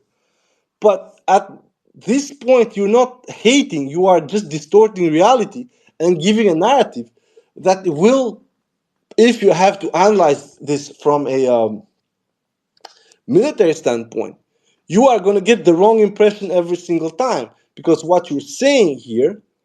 So, and this is the follow up. These are ordered to advance toward where they assist Ukrainian positions to be, connect to reconnaissance by drawing fire, reconnaissance by force. Uh, if the group encounters resistance, Russian commanders assess where they believe best line of approach are, boundaries between defensive units line. If Ukrainians' positions are positively identified, sections are persistently sent forward to attack positions which are further mapped, then targeted with artillery, FPVs, GMPK, glide bombs, and so on. This, unfortunately, is stupid because what most of the time happens is a preparation before the actual attack happens. And we can see this when you start mapping the losses of Ukrainian forces on the contact line. If you want a mapping of this, you can go to Lost Armor. It's not perfect, actually. We have grown very wary of their stupid approach to loss count, but at least sometimes they're gonna propose you a overview on how the damage is happening. And then at that point, you can start analyzing and say, oh, well, suddenly before X attack is happening, when you check the map, 5 to 6 to 8 kilometers around that area, you're going to start artillery popping out as destroyed. And this is the preparation. And this thing has been done since 2022. The difference now, as I'm saying, especially end of 2024, is that somehow the Russians found a way to pinpoint extremely accurately the support assets, the logistical assets, and the direct fire assets. Is it good enough? I told you at the other parts at the beginning of the space, not yet. It's good. It's going in the right side, especially the end of 2024 and now the beginning of 2025. But we're not to the point yet where the Russian would be so encompassing of the Ukrainian defenses that it would break the lines and advance them 30, 40, 60, 80 kilometers a day. Sometimes you have these kind of movements end of 2024.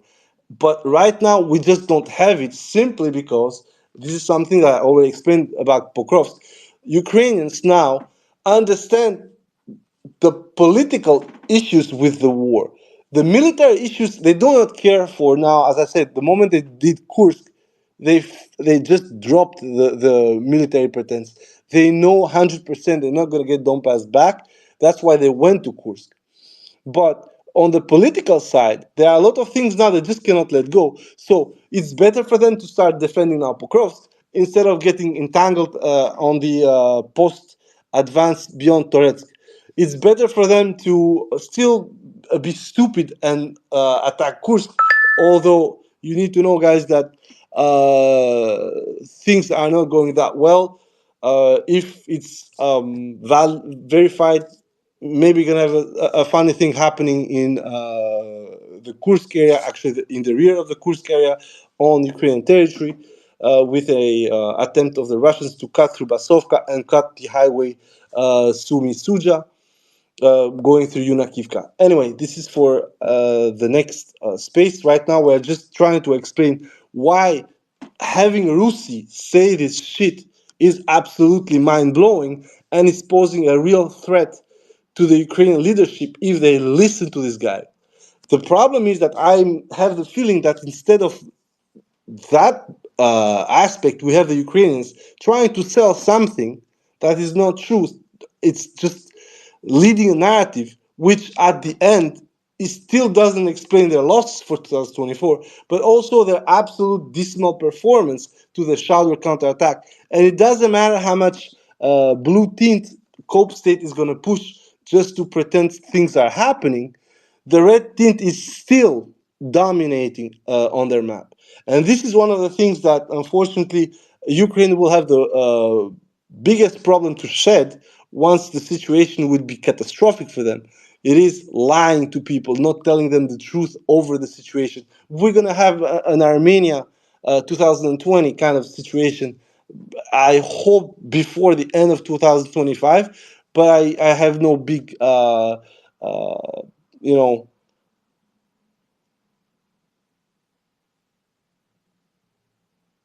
hopes for the Ukrainian leadership to start beginning being truthful with the population and with the people that are actually arming them. Now, the other problem is that we're going to follow up. Russian assault actions consist of armored vehicle and light mobility vehicle, endeavoring to.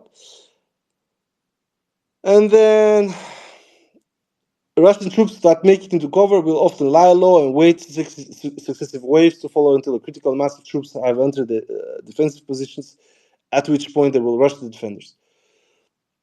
Now, this problem with accumulation and rushing the defenders is absolutely logical in the view of the FPV.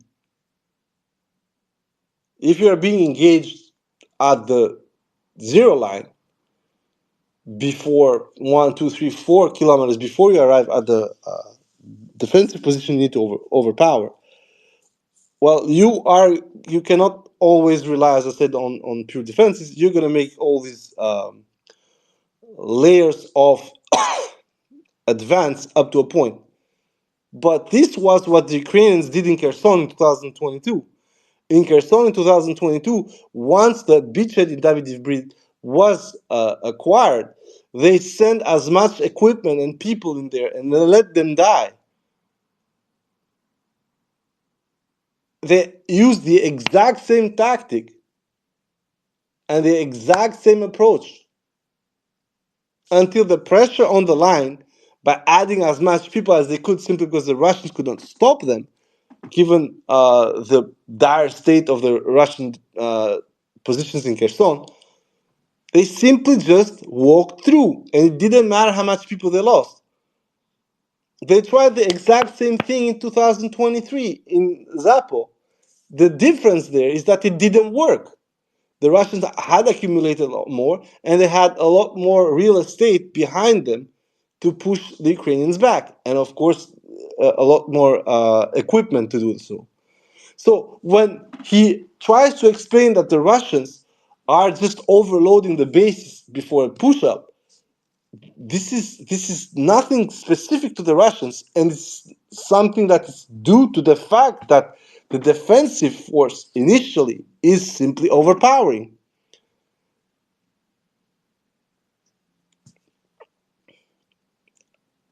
And then you have actions are rarely above section size unless focal peculiarities and of the defense or the because of defense favor larger attack.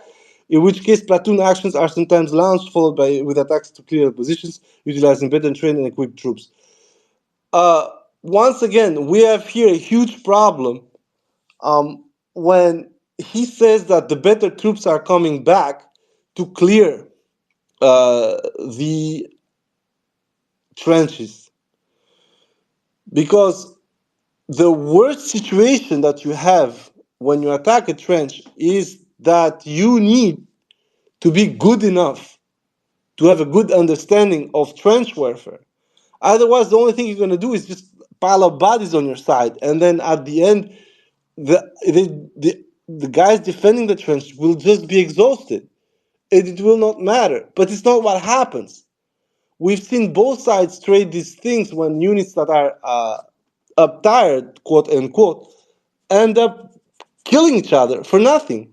We have this very funny video on the Russian side where a mobilized guy offs guys from the 67th Brigade of the Ukrainian armed forces. Remember the Russian Rambo in 2023. Unfortunately, 3 days later, he got killed in an assault as well. And then we have, unfortunately for the Russians, a Marine naval infantry rather attacking a trench, being cut off by a mobilized Ukrainian, a terror bomb. You all remember that scene. The guy is trying to assault the trench. You look that he's settled on, is well equipped, has winter camo, simply is too busy doing something, and he gets cut on his flank by the fattest and ugliest Ukrainian ever. What is that? Is this ill-trained troops in? So once again, these assumptions about well-trained or unwell-trained troops, they mean nothing. Absolutely nothing. It's literally garbage conjecture, because otherwise, how the fuck do you explain that we have maybe the ugliest mobiks on the Russian side being shown taking frontal positions and also inducing some, after capture lack of breathing for various causes. Some are FPV operators, others are just assholes. They end up not breathing after getting captured. It happens. And the units committing these war crimes, they are not all Storm Z and stuff like that. No, you got some Mobiks, you got, in some cases, unfortunately, people who are from the Russian military and quote unquote from elite units. Where I'm thinking 155th or the 810th. This has nothing to do, and I'm going to repeat, there's nothing to do with whatever is being said here. Whoever gets caught under drones, whoever gets caught under artillery, they are as powerless that they be like triathletes or that they be fat asses. It doesn't matter. The drone does not discriminate. So we have this logic when Rusii will just fucking run their mouth and then go after here, like the Russian troops' willingness to continue attacking even when they suffer heavy casualties appear to have a range of explanations. First, Russian troops are routinely threatened to being zeroed, nullified. And I'm like, we're going back to depicting the Russians as inhumane assholes who are being forced to die. This, of course, is pure PR. It does exist. The cases when you got people forced to attack, they exist. I'm not going to say they don't. But you just cannot start pushing 150, 200, 300,000 people with a gun behind their backs. It doesn't work like that. What does work, though, and this is one of the things that they are not speaking about, is that Ukrainians went to invade Russia and committed a lèse majesty crime.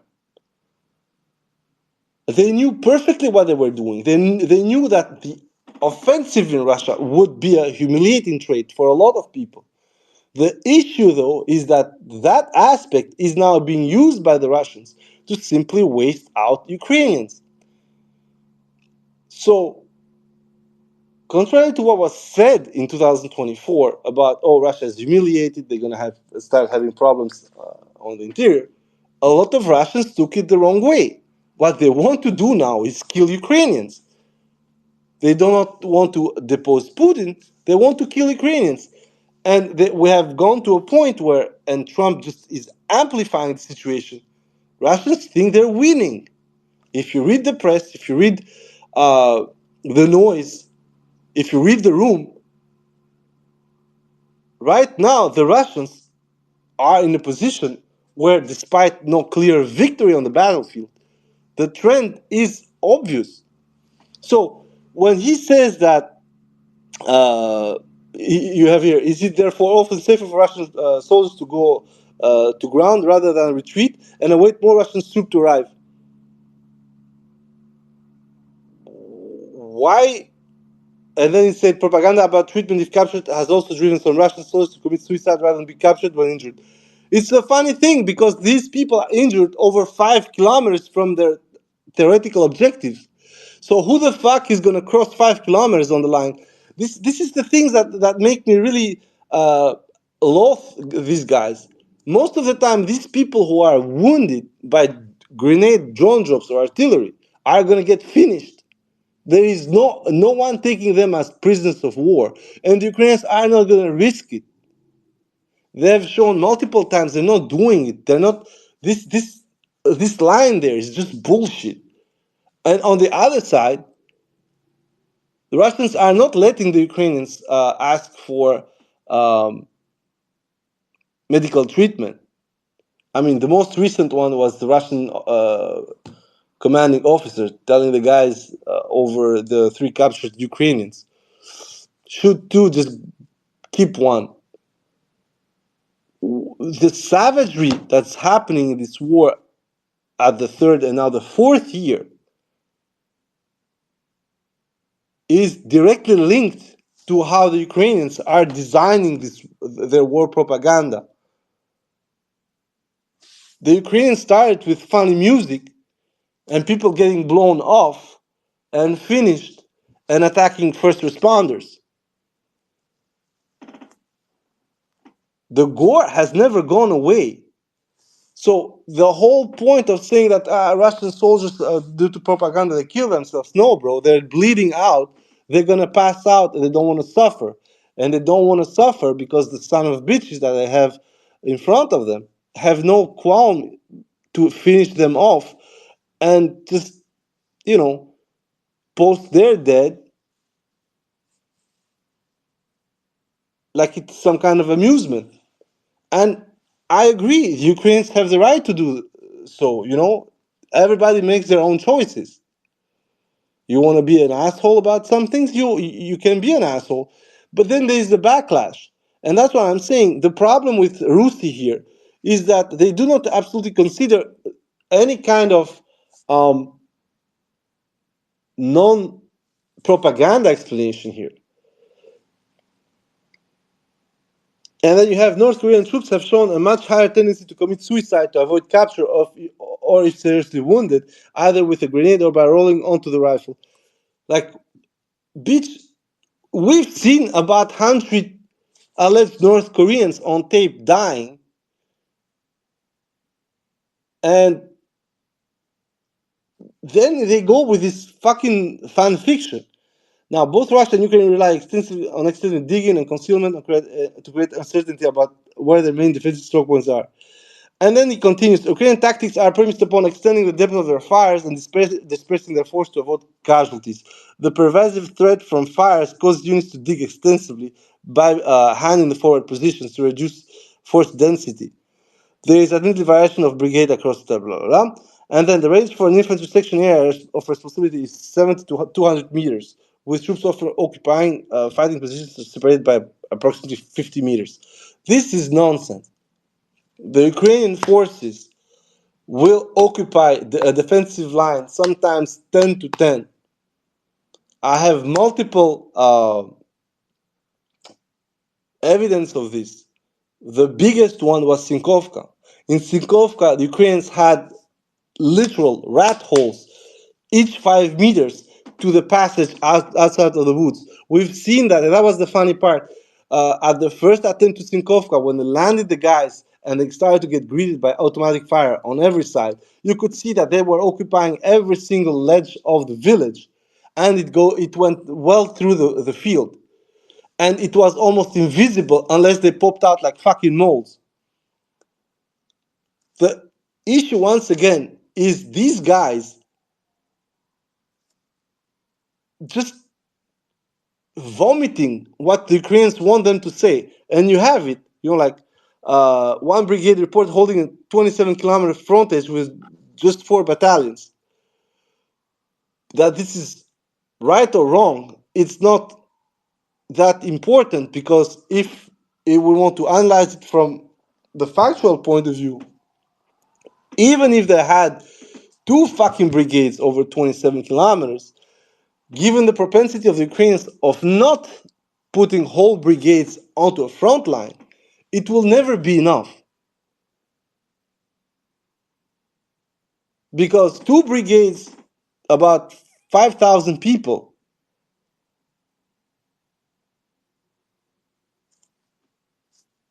over 27 kilometers, one brigade 2,500. That would mean roughly 100, a little bit less like 100 per uh, kilometer line. We know this never happened. The Ukrainians always divide their brigades and send half of a unit up north, another half of a unit in Donetsk, or half of a unit in Donetsk, another half unit in fucking Zaporozhye. This means that it doesn't matter what you're going to try and tell us. We know you are short-handed. There is no logic for you to try and sell us some kind of, oh, the all layout is a bit too spread up. You already have shortages. So giving us fantastic numbers, it will not change. Even as I said, if there are 5,000, two brigades, there are never full brigades in there. So one battalion, two battalions, five battalions, it doesn't actually matter because the losses, we've seen the numbers, especially now that we know a better tally, we can verify the tally of missing in action. The problem that you're having is shortage of manpower for sure due to the attrition of your warfare, but the attrition affected you the whole year. Don't forget, guys, April, May 2024, they started their mobilization and they said, oh, we are reaching our targets. We have at least 30,000 or 25,000 a month. Of course, it was bullshit.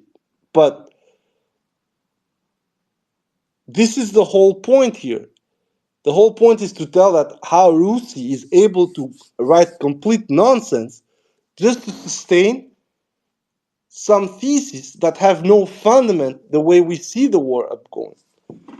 Armored, and then you have like the low density across the unit's frontage is partly made up for it in depth, with an infantry company array over 3 kilometers of depth under a battalion in approximately 7 kilometers of depth. So the problem with this, once again, let's say that there are 4 battalions for a line of 27 kilometers. Okay, so if you divide that 27 kilometers for 4 battalions, means that every battalion is between in width, not in depth. Every battalion is occupying roughly 6 point something kilometers of line, and the same battalion apparently has a 7 kilometers of depth. So the square that they're supposed to cover is 42 square kilometers or 45 to like. That means that that battalion, if they are at full strength, so between 400 and 600, is absolutely lost in that huge square. They will have to defend there in plots. And these plots are not going to be 50 meters from one another. Because it would mean that on 1 kilometer, you will have 20 plots. 1 kilometer of line.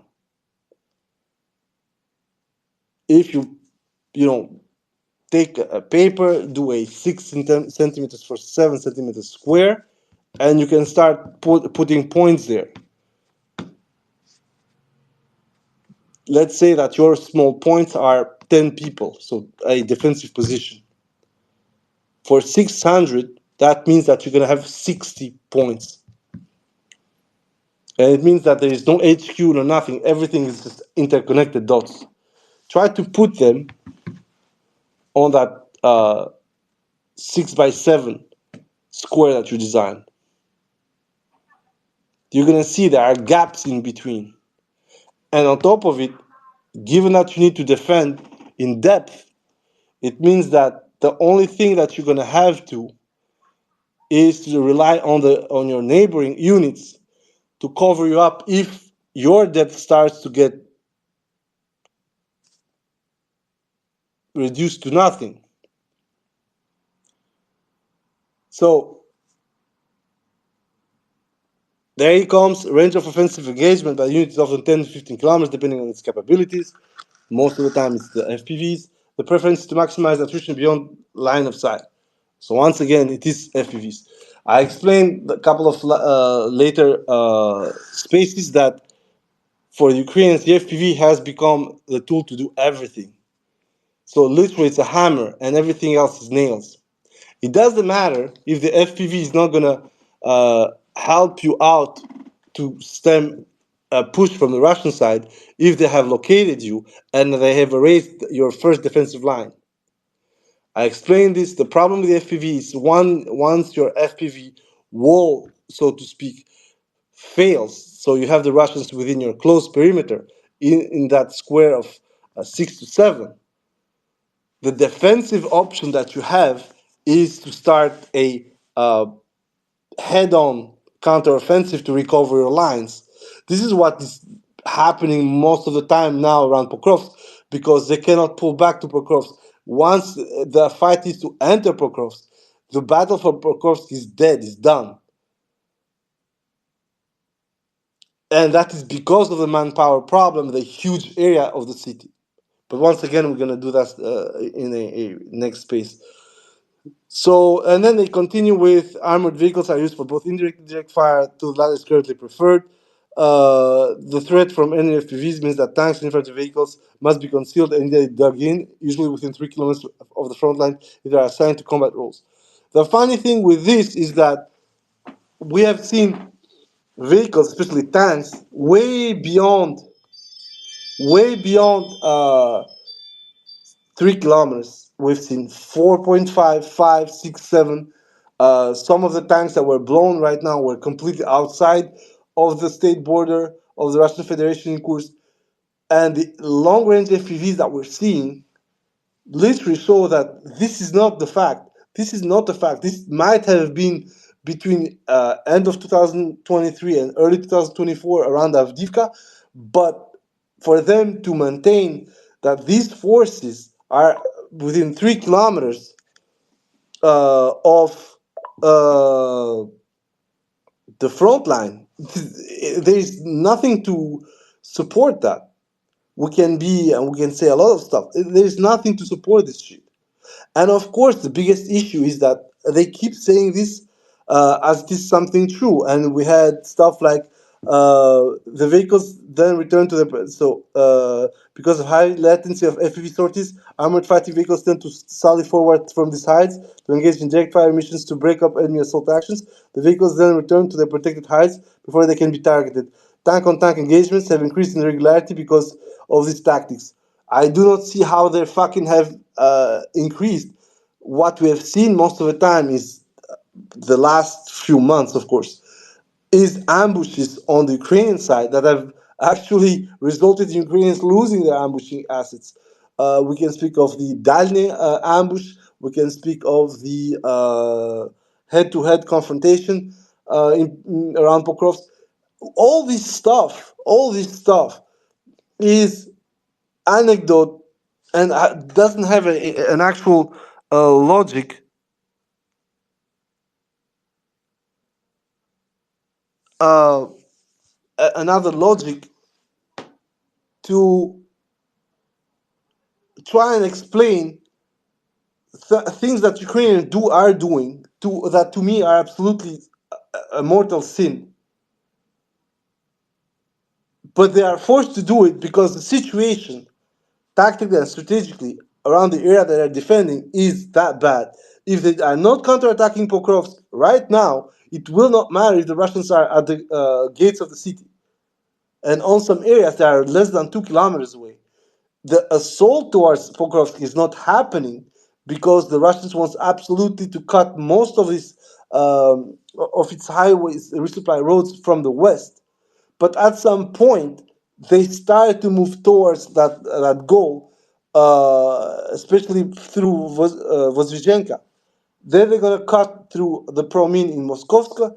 And once they're there, it's done. The city will have to defend itself from inside to outside, not at 3, 4 kilometers away. Um, and then Ukrainian offensive tactics differ from those of the Russian Federation in that they tend to be very deliberate, very extensive intelligence collection and setting of conditions. For example, the offensive into Kursk involved up to a month of preparatory collection and striping fires, even though the initial break-in compromised a 2-point breach at a small scale. Ukrainian assault detachment conduct careful mission rehearsal and rarely operate in groups above 20 personnel. This is a fucking lie. The first breach in Kursk was two fucking battalions. Other breaches in Kursk have given absolute hosing of these people. First of all, we're gonna start with the most beautiful failure of late. The attack that the Ukrainians tried in Kursk in January towards Berdin. Remember? That wasn't 20 personnel. We saw 20 fucking guys dead on the ground without the POWs, let alone the missing in action and all that stuff. The typical problem with Rusii here is that they are trying to wag the dog. They are trying to fucking gaslight us into making us think that, the Ukrainians are going to use the small assets to do. No, that is simply not true. And once again, the specific losses that we're having, both Mia and Kia, simply do not justify this layout. On top of it, even if you have to discuss Kursk, for instance, remember, a week after they broke into Kursk, we had Safonovka, right? 19 vehicles were lit up by two BTRs. A whole fucking column on a main highway, and they got blasted. That was the first real situation when people started to understand, okay, maybe this thing is going down, you know? The very next day in Giri, they tried another action with 8 BTR force, 2 pickups, and some other type of crap. They lost everything. If we have to be honest with each other, those 8 BTRs, I said, even they have only 6 dismounts instead of having, I don't know, the 8 that they're supposed to have. You are still at over 60 people because you have the driver, the commander, and the descent commander. So at any kind of point,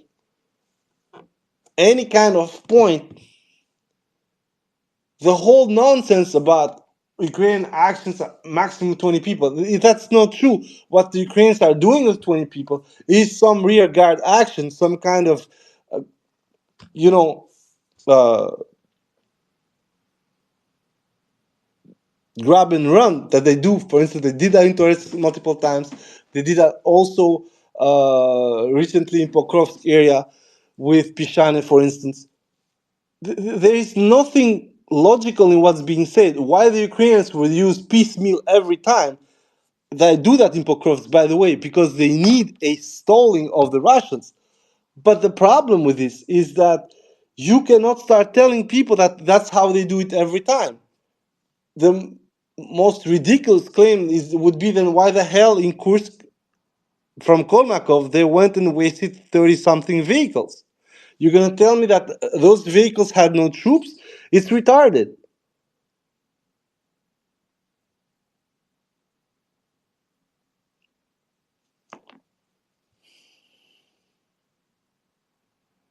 And then the assault troops trained and used for this purpose tend also to be held in reserve and recovered when they have completed their combat task to be replaced by ground holding line infantry.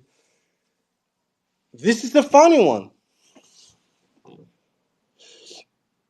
It's a funny one because this type of explanation belies what exactly is going on with Ukraine. Why these tip of the spear units are complaining about the lack of quality of the people they receive if they have no losses. Once again, we have these. Rusii selling us something that would have worked in 2023 when everybody was complaining that while the Russians were breaking their noses against terror barons on the Ukrainian side, the Ukrainians were using their tip of the spears to attack the rear of the Russian elite units and literally rout them. That dooming part is funny because it was wrong and it was a mental illness written in posts on Telegram. But here we got guys that allegedly know what they're fucking doing, just repeating a myth. Now, fires, attrition in depth. Shorter range tactical fires have been shaped by Ukraine, improving the electronic protection and the expanded use of FPVs by both Russian and Ukrainian forces. FPVs have been improved with autonomous terminal guidance, and wire spools render the impervious to electronic disruption. And you're like, not the same thing, but whatever. And then you have, while reports from Ukrainian operators indicate that this type of wired control link comes with some downsides, including degraded flight performance, this is nonsense. We just saw a FPV intercept a Baba Yaga at height and at speed, but whatever. Including a comparatively limited range of approximately 10 kilometers, a running risk of performance, comparatively limited range of and running risk of entanglement with obstacles. The entanglement is one thing. The problem is that the 10-kilometer range might have been true the very first day that were employed. But since then, we know that stuff goes 20 without the problem. We have had this shot of 22 kilometers from the nearest Russian position, hitting somewhere in Sumy Oblast. So once again, Rusii has no fucking idea what they're talking. We have geolocations. We have flight times on the fucking data, because sometimes the Russians, they want to tell the Ukrainians that motherfuckers, you're done. And you can see the serial numbers, which indicate something that's very funny. You have the battery employment, battery usage, which means that they have flown that much. When you start to do the coefficient use for a battery in flight, you see that they have flown sometimes way beyond uh, 15 kilometers. So the old 20 kilometers range by optical fiber is completely normal. And even the Ukrainians who are dealing with FPVs tell you, yes, these assholes have 20 kilometers spools. Stop talking shit. Now, then we're gonna go all Ukrainian formation field a mix of attack UAVs, all this bullshit. And dedicated UAVs allocated to support sections of front between 40 and 70 kilometers wide. I would say this is nonsense, because Ukrainians now adapt themselves not to everyone has the same, but where it's going to be the shittiest. And that's why sometimes, as we have now with Pokrovsk and as we had with Kursk, they are going to accumulate units in there and equipment so they can support the advance or the defense without having to use the artillery, because the artillery gets targeted by the Russians almost right away. Then you have tactical UAVs have significant missions. 60 and 80% of Ukrainian FPVs fail to reach their target, depending on the part of the front and skill of operators. Although that do strike the targets, the majority fail to destroy the target system when striking armored vehicles. This is what I explained initially. With all the passive add-ons that you have now on the vehicles, most of the time you may well be incapacitating the vehicle or inflicting damage of the occupants, but it will require at least 2 to 3 FPVs to stop it. This is once again night and day with the early moments of the FPV in 2023, when Bobber would dismantle any kind of equipment with 1 or 2 maximum. Now you can see 3, 4, 5, 6, 7, and it wouldn't even be a problem. We've seen Abrams getting hit by 3 fiber optics and start burning. We've seen Ukrainians use up to 8 FPVs for some T-80s in order to stop them.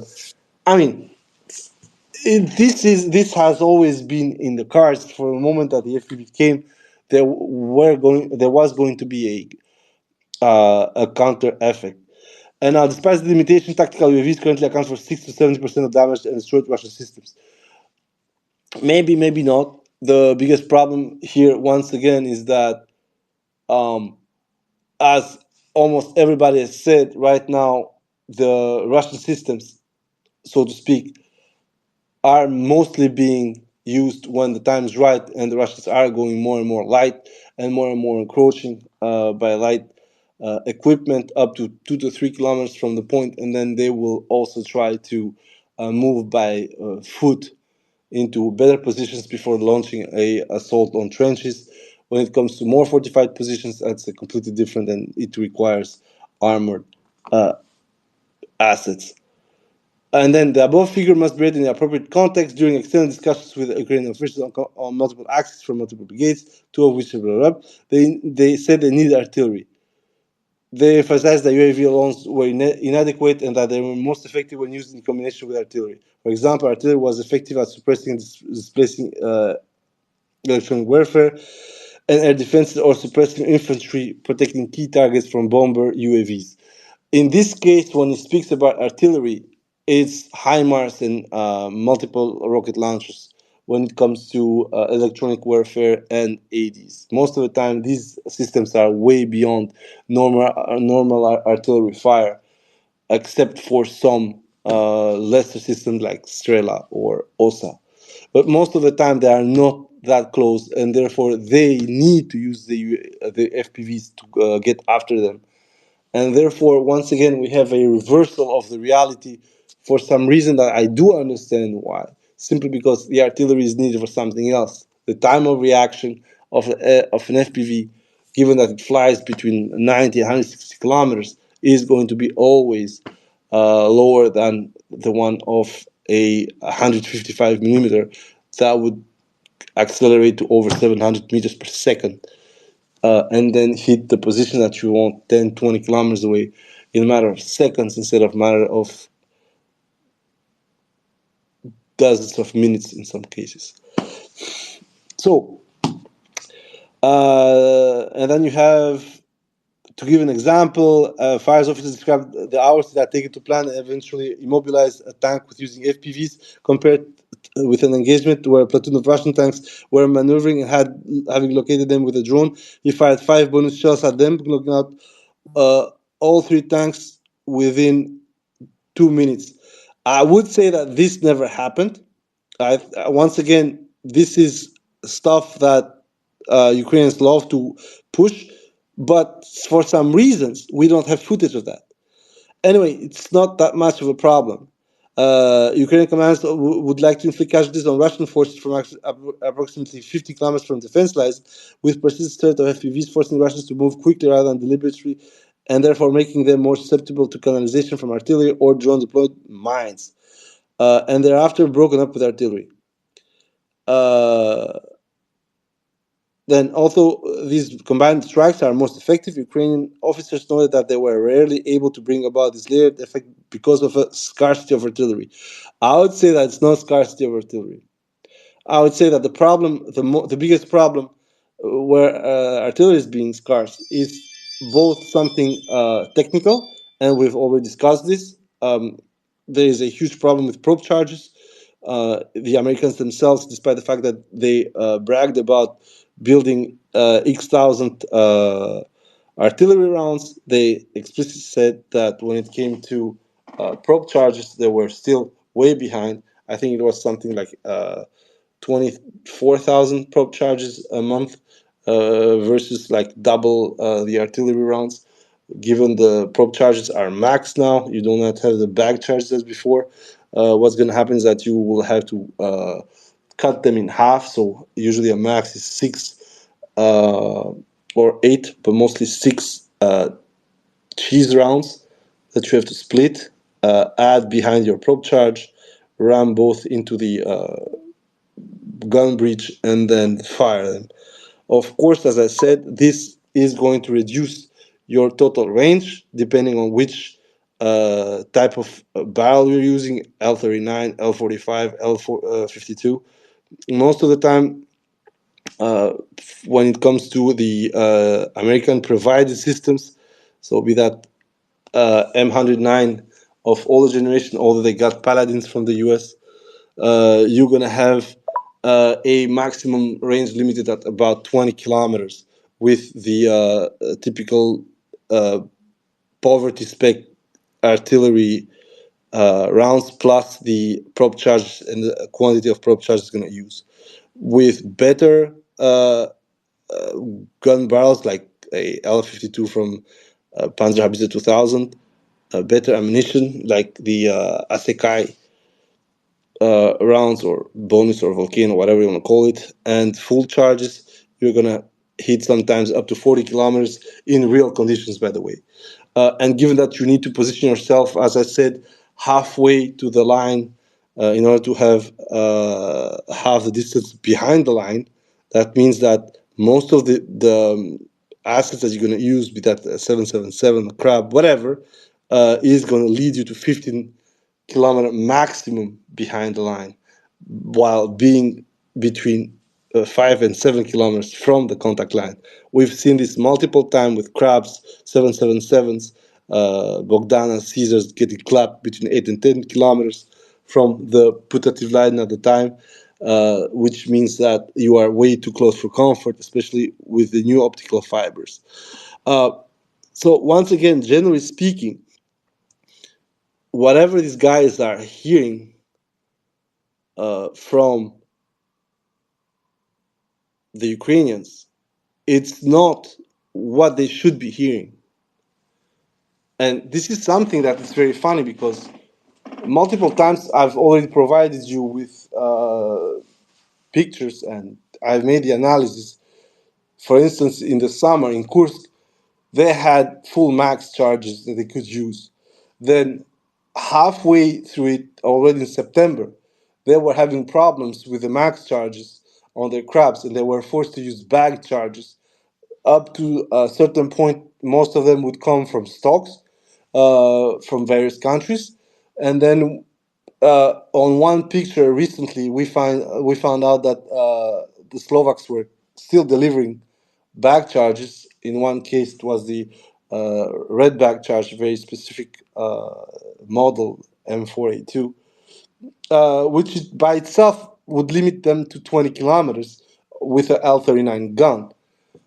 So these are small technical details for autists, but it just goes there to show you that the problem that these guys have are not simply we don't have enough artillery, enough ammunition, enough barrels, and stuff like that. Because then you ask the question, why don't you have enough barrels and artillery? You received, or at least it was pledged to Ukraine, over 700 barrels. And of course, a lot of these pledges came end of, mid 2022, end of 2022. So by the time over the year, even if you lose 100 barrels, you would be down to 5 to 600. The problem is that they didn't lose only 100 barrels, and the problem is that on top of it, you got the normal amortization, which is you burn your barrels out by firing shit through them. And they fired too much in 2022, early 2023, because they thought they were having the Russians. Then you remember what happened. You had the Lancet genocide on the 777 Lotto Bingo, on the crabs and everything. And now we are down to a completely different aspect when we have over 60 barrels gone from the beginning of February, and the mass of them is being taken out by optical fibers. And then you start having something else. That's what I explained. They cannot come up and say, oh, yeah, we do not have enough artillery. If I can point you out, can find you out 60 artillery barrels going to fucking flames. Of course, a lot of them have nothing to do with NATO standard. There are a lot of Gwodzikas, there are a lot of Akatsias and stuff. But when it comes to the reality of it, it's not a lack of artillery or even rounds. It's a lack of defensive positions. What's going on against Ukraine right now is not lack of something, is attrition. And this is the leitmotif of everything.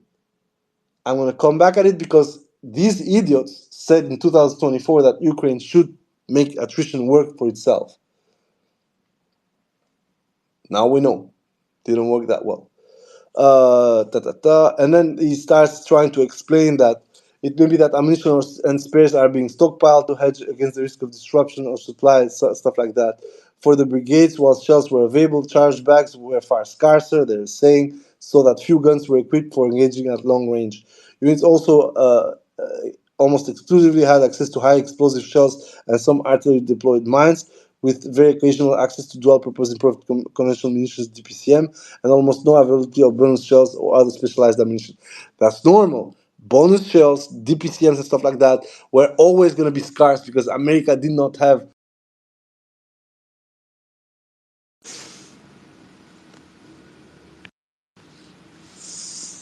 And about 600,000 of them were given from July 2023. We are now over 20, almost 20 months after that. So even if you're going to start using 30,000 a month, and 30,000 once again a month, it's 1,000 a day, given the length of the front, it's completely logical that you will be running low right now, disregarding the loss of equipment, disregarding everything else. And this is the biggest problem that we're having right now. Uh, Ukrainians are trying to make it sound like nothing is due to actually them getting their asses handed to them. There is always a shortage of something, a lack of something, something missing. It seems that war, the way they are narrating it, doesn't really affect them. It seems that war, it has no, doesn't actually cause any damage to this narrative. Oh, we have shortage, we have shortage. Why would you have shortage? Just tell me.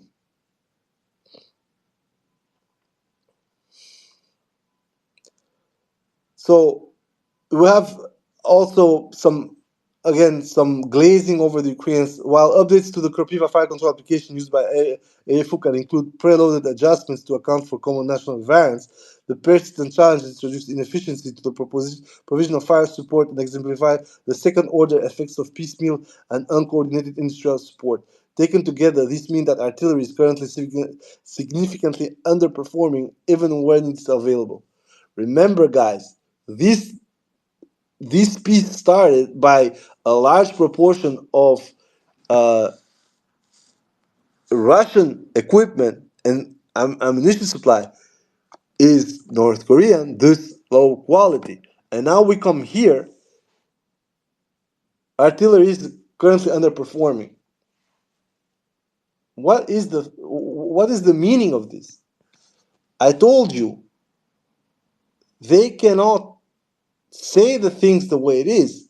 They're gonna always go around the fucking bush, and they always gonna vilify the Russians, despite the fact that they have at least the same problems. Now, ground combat brigades generally suffer particularly acute shortage of artillery ammunition, as artillery brigades have remained the priority for supply due to their more refined ability to coordinate targeting and fire missions in their respective areas of operation. And I'm like, you have a problem here.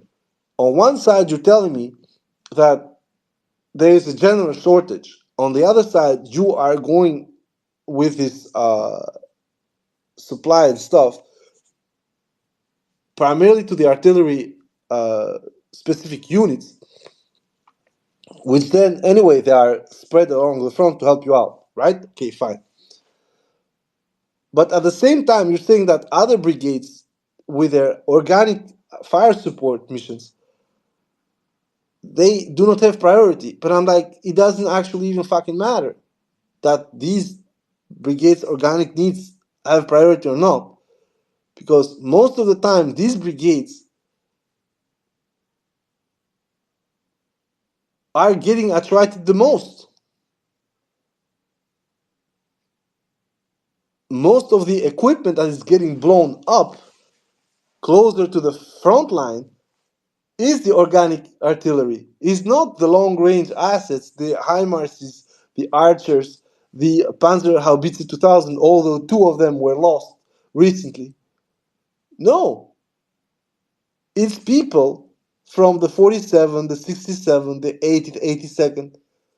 We are still forced to do with Acacias, Gvodzikas, Crabs, Bogdanas, all this shit.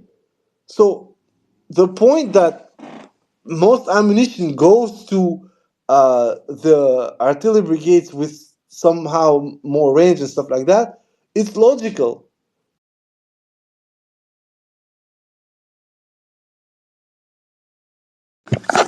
Than the shorter artillery. And that's it. Um, then you have tactics for employing artillery have evolved considerably in response to pervasive threat for UAVs. Good, fine. Both Russian and Ukrainian gunners separate guns by more than 500 meters. They keep ammunition caches concealed and separated from firing positions. Yes and no. This has been a fact since 2023, at least. Sometimes the Russians had made the mistake to put them way too close together, between 100 and 200 meters. Everybody remembers the Blagodatne catastrophe in 2023 on the flank of the Velika Novosilka salient, which caused the whole salient to get rolled back within 2 months. But once again, artillery cannot be placed nilly-willy. In most of the cases, it is placed into windbreakers, into forest rows, so it needs to be with the sufficient concealment from above. This becomes even worse in winter when most of the foliage is gone. So you cannot start and explain people that they're put at 500, 600 kilometers. No, the artillery that we've seen sometimes on the Ukrainian side is dug underground. So the positions are actually not only concealed, but they're protected by dirt, wood, and all that stuff. The issue with that is that it makes them less efficient because instead of being mobile units, they are mostly pillbox units at that point with wheels, of course. So at some point they're gonna, dash out of there and go to another position. But it has nothing to do with 500 meters, 100 meters, or 10 meters between the pieces. It has to do with concealment and protection. Nothing more, nothing less. So once again, here they are starting to theorize stuff that is completely um, random and depends on hard facts on the ground, not some number on this nonsense.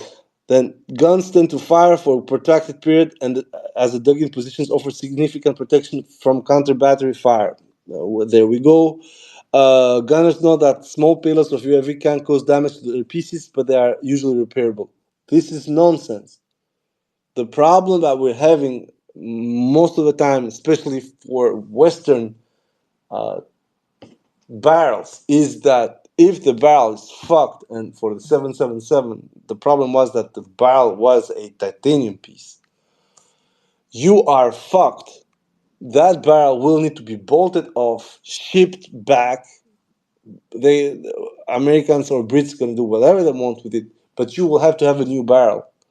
Therefore, you would be out of action for at least 2 to 3 weeks. And there is nothing to be said more than this. Anybody else that would pretend something else, it doesn't work. Then we have the SPGs. Some SPGs have fared extremely poorly. The crab has had a tendency to burn, like literally get blown to pieces. The AS-90, which is the cousin, the retarded rotten teeth cousin of the crab, due to the AS-90 turret, also has had a tendency to completely get blown off. Up to recently, all the shots on the Panzerhaubitze 2000 were mostly, near misses, damages, but without actually causing fatal deflagration.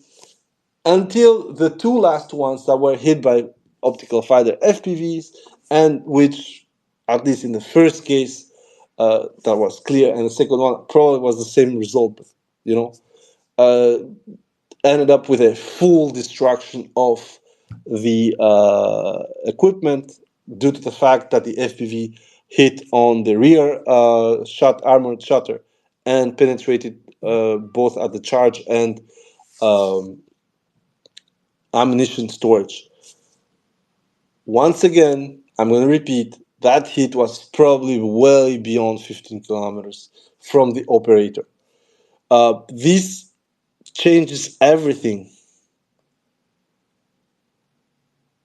because the problem that we're seeing here is that engineering and fortification is not enough on both sides, but especially on the Ukrainian side, because they are the ones who fear not only the FPVs, not only the Lancets, not only the artillery, but in this case, they fear the VKS, so basically the UMPKs. They say it here, excavation equipment is already brought closer than 7 kilometers to the front. Uh, we've seen that multiple times that excavation equipment was brought even closer to that, especially in the Kursk area when they tried to dig trenches to form a secondary line from the maximum point of advance in the Kursk area. Everything, as I said, does not, conform to a specific number. You can have a lot of things at the same time, and it can be completely random. We had Russians using excavator 2 kilometers from line, and you have Ukrainians using excavator 2 to 4 kilometers from line, and then you have Ukrainians digging by hand trenches 15 kilometers from there, and we have Russians pouring concrete almost at the front line at some point just behind Korenovo in Kursk. So once again, we should not use any kind of specific given number that not under this, not under that. Even 7 kilometers from excavators, from engineering vehicles is too close for FPVs and artillery. So there is nothing. We've seen a cluster of Ukrainian trench diggers with an excavator and earth mover getting attacked recently. So it's something completely different. And now you have at the operational level, Ukraine has increased dependent on combat engineering for force protection, digging, and concealing headquarters, logistics depots, and artillery. If you've seen the last 3 Iskander strikes, you would know that this is nonsense. Ukraine would dig on specific areas, but most of the time, once you go back 15 to 20 kilometers, the biggest trouble for Ukraine is to actually conceal their mobility assets. The latest attack in Sumy region, 40 kilometers from the border from Russia, with the Iskander and the 2 Olgas, showed about 10 to 15 vehicles, literally, obviously visible. You wouldn't see the people around it, but the equipment, the core reason of the unit, were out, unprotected, and dug in. If you want to compare that to even the situation with the Russians in Kherson International Airport, they had dug in their vehicles with the only thing being apparent were the roof. Once again, Rusii is making generalizations, which, in my opinion, are completely false once you start to look them in the detail. Uh, Then we're gonna complete now the second part. So Russian approach to ISR are similar, along with long-range reconnaissance from Orlan and Zalaev working at operational depth. Russian combat groups tend to endeavor to maintain 5 orbits of observation over an axis of advance. They also tend to keep UAVs above their own forces for combat management, in line with the top-down command structure, central director of operations. This is, I mean, like, come on, man. You literally just had the war crime video when the local command just gives the order to wipe 2 out of 3 Ukrainians out. We've had a flurry of videos with local command, so literally not hired as a captain, directing the operations from a UAV, be that breaches, be that trench clearing, be that assaults. And you got this top-down fucking command. Like, what the fuck is even this? They keep repeating these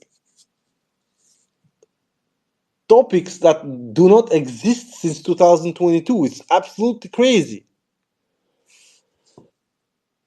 The command and control of the reconnaissance screen has centralized at the battalion and brigade regimental level in both the Russian and Ukrainian forces. This is not true. We've had multiple companies. We have guys on the field saying that the biggest issue is that the companies still keep their own fucking centers of command, which means, and this is what happened to Ukrainians in Kursk, a lot of subunits were doing their own fucking borscht, and they completely fucked up the structure. Even more recently, Tatagami was trying to have a more overarching structure at the battalion, and part of it was to centralize information and have a more complete picture on the broader front. And this guy comes that we are at whatever. This is fucking madness. Now, the wider intelligence surveillance enterprise is bolstered by extensive use of electronic surveillance and interception communication by both sides. Ukrainian electronic warfare has matured and expanded over the course of war, tracking electronic warfare defenses is an absolute requirement for successful UAV operations, as that fixed flight plan, so on and so on. The problem here is that on both sides, electronic warfare is, in my opinion, aiming at two different things. The Russians, right now, when it comes to electronic warfare, are trying to go more after their most direct perceived threat. And that most direct perceived threat has moved from the ISR UAV, so basically out from the Lake Ashrak and so forth, because those can be still jammed and shot down, but more to the executioner. So what they are trying to, what you can see most of the time, Russians are absolutely trying to go after Baba Yagas. Because Baba Yagas help the Ukrainians have a longer range, non line of sight contact capability, which means, and I don't have to explain you, they send this shit show 20, 30, 40 kilometers from the line of contact, starting to check the back line of the Russian forces and start to bomb them either when they're moving on or where they're in concealment or they're in staging points. And this is what the Russians want absolutely to take it out, because that depth that they're using is palliating the lack of artillery range from the Ukrainian side and the lack of FPV success on the Ukrainian side. The problem with that is that on the other side, Ukrainians, what they are trying to do is to deprive the Russians of ISR, localized ISR, so Zalas, Orlans, sometimes Merlin, stuff like that. This differential on the approach means that one side does not really actually have to worry about localized ISR for some reason. And we're seeing the results on the Russian side right away.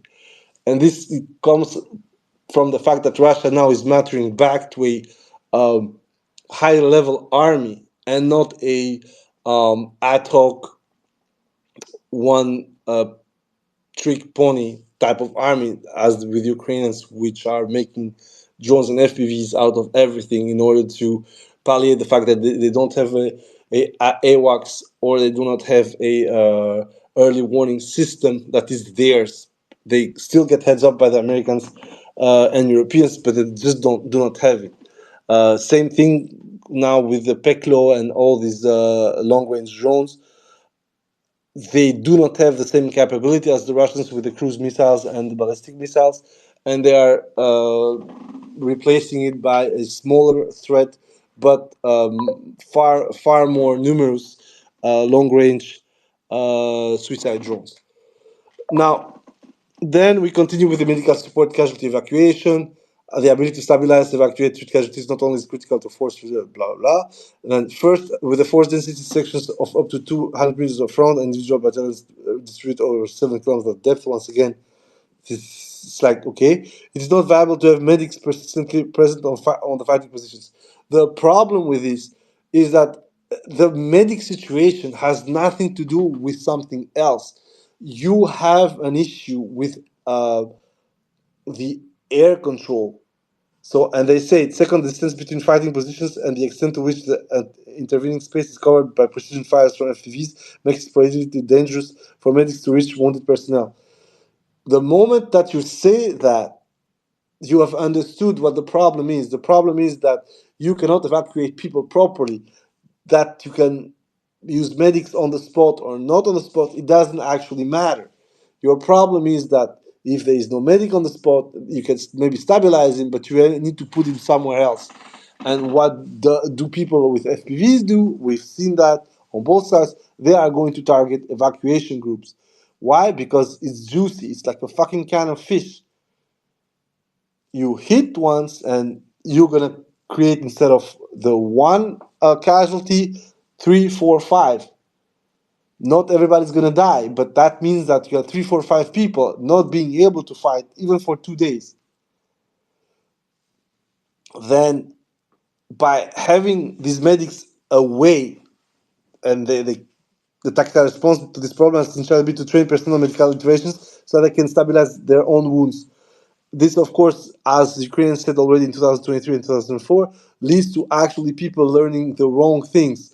And we had the tourniquet saga where they would do bullshit with the tourniquets and leading to amputations that weren't necessary, but also having less of a quality self care. Why? Because you basically are bleeding out, and despite the fact that you're gonna have a adrenaline discharge, you still are gonna make mistakes. And they say, you know, that the medical context often occurs a radio and talks to the casualty through the necessary procedures. It has been found that this function is critical, even when it is a medic who is wounded, because while shock often gives the casualty the ability to work on themselves for a period, it also significantly impairs decision making and judgment.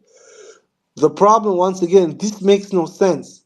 Like, okay, you're gonna have someone, and we have seen the Russians to be on the radio sometimes before they get finished by the Ukrainians. The problem is that this remote uh, council does not change your main issue here, and your main issue is that your casualties cannot evacuate properly due to the threat of long-range fires, FPVs, artillery, whatever, don't matter. So all this part here, tactical response, blah blah, these two paragraphs are useless. Is literally feeling. And downstairs you have the recovery of casualties can be achieved more safely if it's part of deliberate operation and carried out under favorable conditions or fog or heavy rain at night. Actually, at night is the worst, because at night you suffer from the lack of uh, vision, lack of light. Most of the FPVs that we've seen going out at night, especially on the Russian side, have thermals. And we've seen that multiple times. Guys try to evacuate, get bombed, and instead of having one casualty or one fatality, you have three or four of them. So the problem with the evacuation is, in my opinion, more to have, if we need to have a tactical aspect, more to have an evacuation point or a stabilization point that's underground, when you can actually put your car, uh, charge these guys and move out. If you are going to do this in the open, the only thing that's going to happen is you're going to get bombed and probably going to cause more losses. And this is what's going on right now. For as long as medical equipment is not respected by both sides, and like Ukraine started that shit, so fuck them, we cannot speak about effective recovery of casualties. And we know this because the MIA and the bodies that are brought back from the Russians belie this whole nonsense of how you should do it.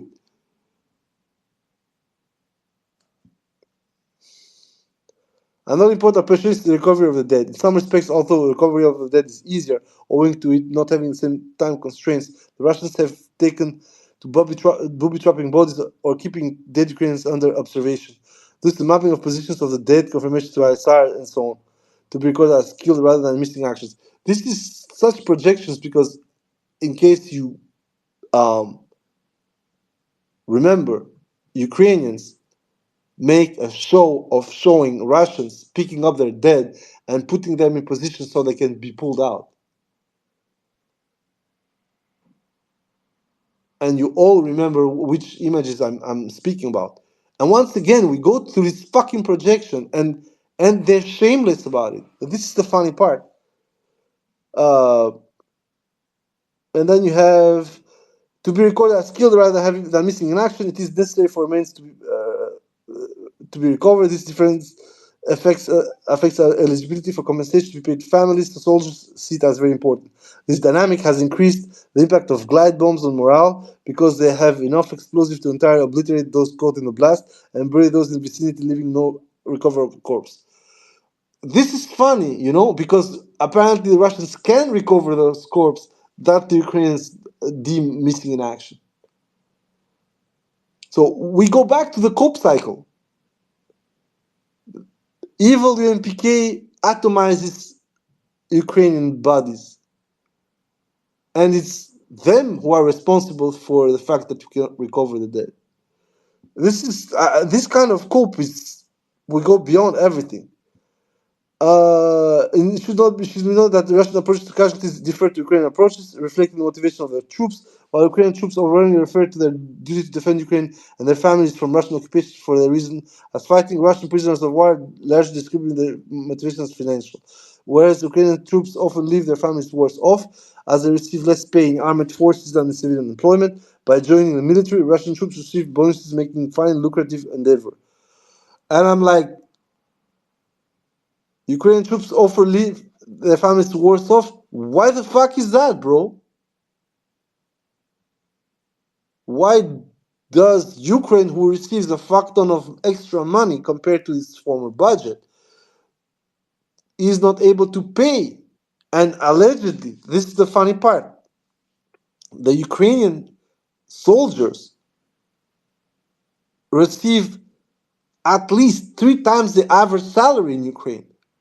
So how the fuck is this worse off?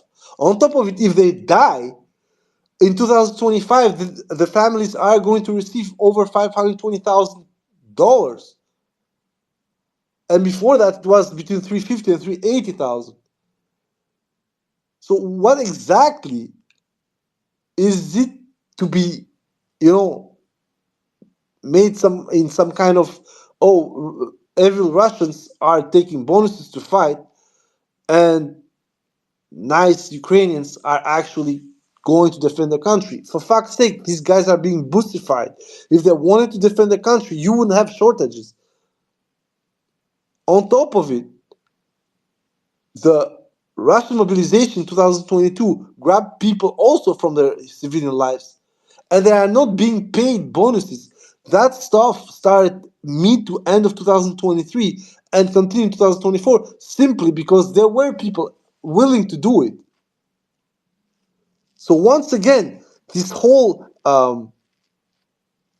emotional approach and trying to put this good versus evil has no fundament at all in reality. Then we go to a resupply and stuff like that, and we have Ukrainian brigades report that approximately 50% of the casualties are taking the rear from Russian FPVs, artillery, and glide bombs. Rotation of troops pushing supplies forward and recovering damaged equipment, all lead to personnel moving to open and are risky endeavors. And then they start first tactical adaptation driven by the threat to minimize the number of rotations, with troops spending over a month in their position preparated. And I'm like, if you are longer into a position, you're gonna incur heavier casualties. That's logical. Instead of being 3 to 5 days under fire, it's gonna be a whole month, right? So the logic is that you're gonna lose more people. So this is not a tactical adaptation. This is literally why Ukraine has a fucking shortage of manpower.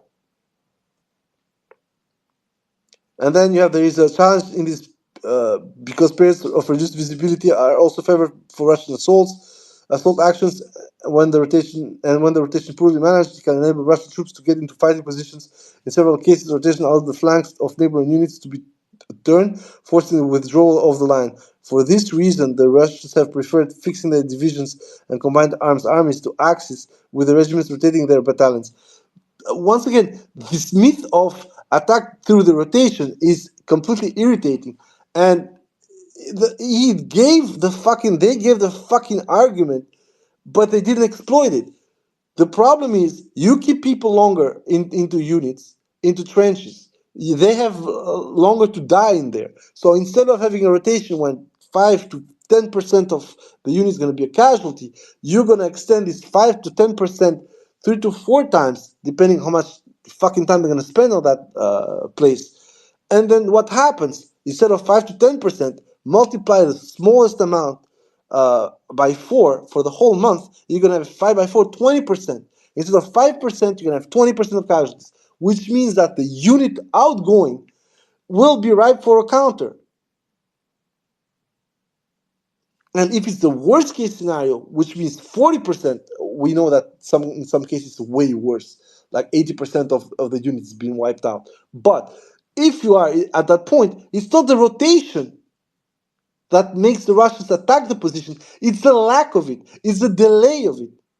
And we keep having this nonsense when you try to explain this by literally drawing stuff with crayons, and these guys are gonna keep going with this rotation bullshit.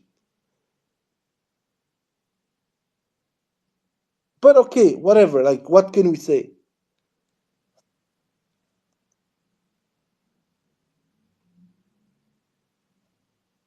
And then we got the protection of forces from long range strike and stuff like that. Honestly, from there on, it's literally nonsense. We have each day in August 2024, Ukrainian air defense report that Russia has been flying 1,500 Orlan 10 Zala reconnaissance UAV orbits deep on Ukrainian positions.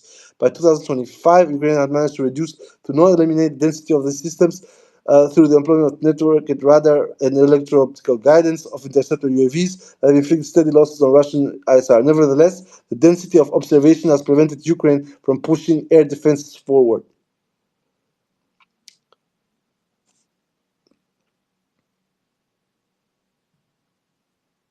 So, if we have to use their numbers, 1,500 every single fucking day, from roughly September to end of January, Ukrainians were happy to announce they had shot down over 700 of these.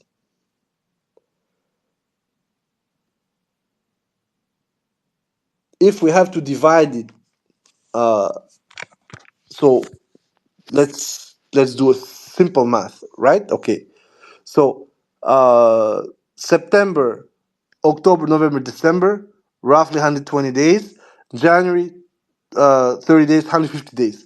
So 129, as was said, divided by 150, you have less than 4 of these shot per day.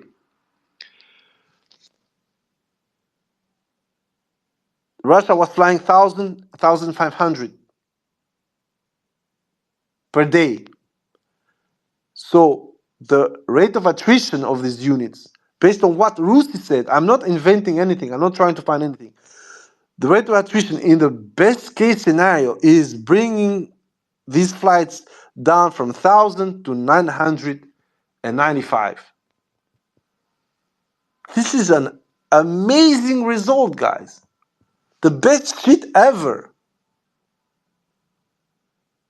So either Russia is saying bullshit, either the ISR situation actually has not really changed. They are just a drop in the ocean. But in both cases, since they started this phenomenon, it's true that we have quote unquote less longer range strikes, but we have a massive acceleration in short and medium range strikes, leading to loss of equipment that we can see every single day. And as I told you, we went from roughly 4 to 5 per day pre-counter in Zapo in 2023. Then we went to 10 per day, even more at some point during the counter. Then we got back to 6, 7, then to 7.9 before Kursk, then to almost 11 through Kursk in average. And now we are back in February to 10. So from 2023 to 2025, the ratio of losses has gone from simple to double per day, which means that either the Russians have new ISR or that the whole thing is not working. And the problem that I'm having with this is that once again, it closely is trying to sell something that everybody who does some math based on their numbers, not mine, their numbers, just doesn't work. And you're gonna say, but yeah, but if they're flying 1,000 to 1,500, they only have that much that can fly per day. I'm saying yes, but let's say that you every single day gonna lose 5 of them, and initially you have 1,000.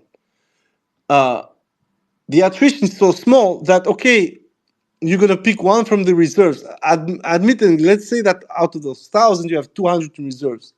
For you, in order to see the reserve dwindle to zero, so from 200 to zero, you need roughly 40 days. But in 40 days, you're going to see that, oh shit, this is becoming recurrent. We are losing 1, 2, 3 on specific sectors. So your first reply to that is to order new ones for the replacement. And we had new ones. We had an attempt to add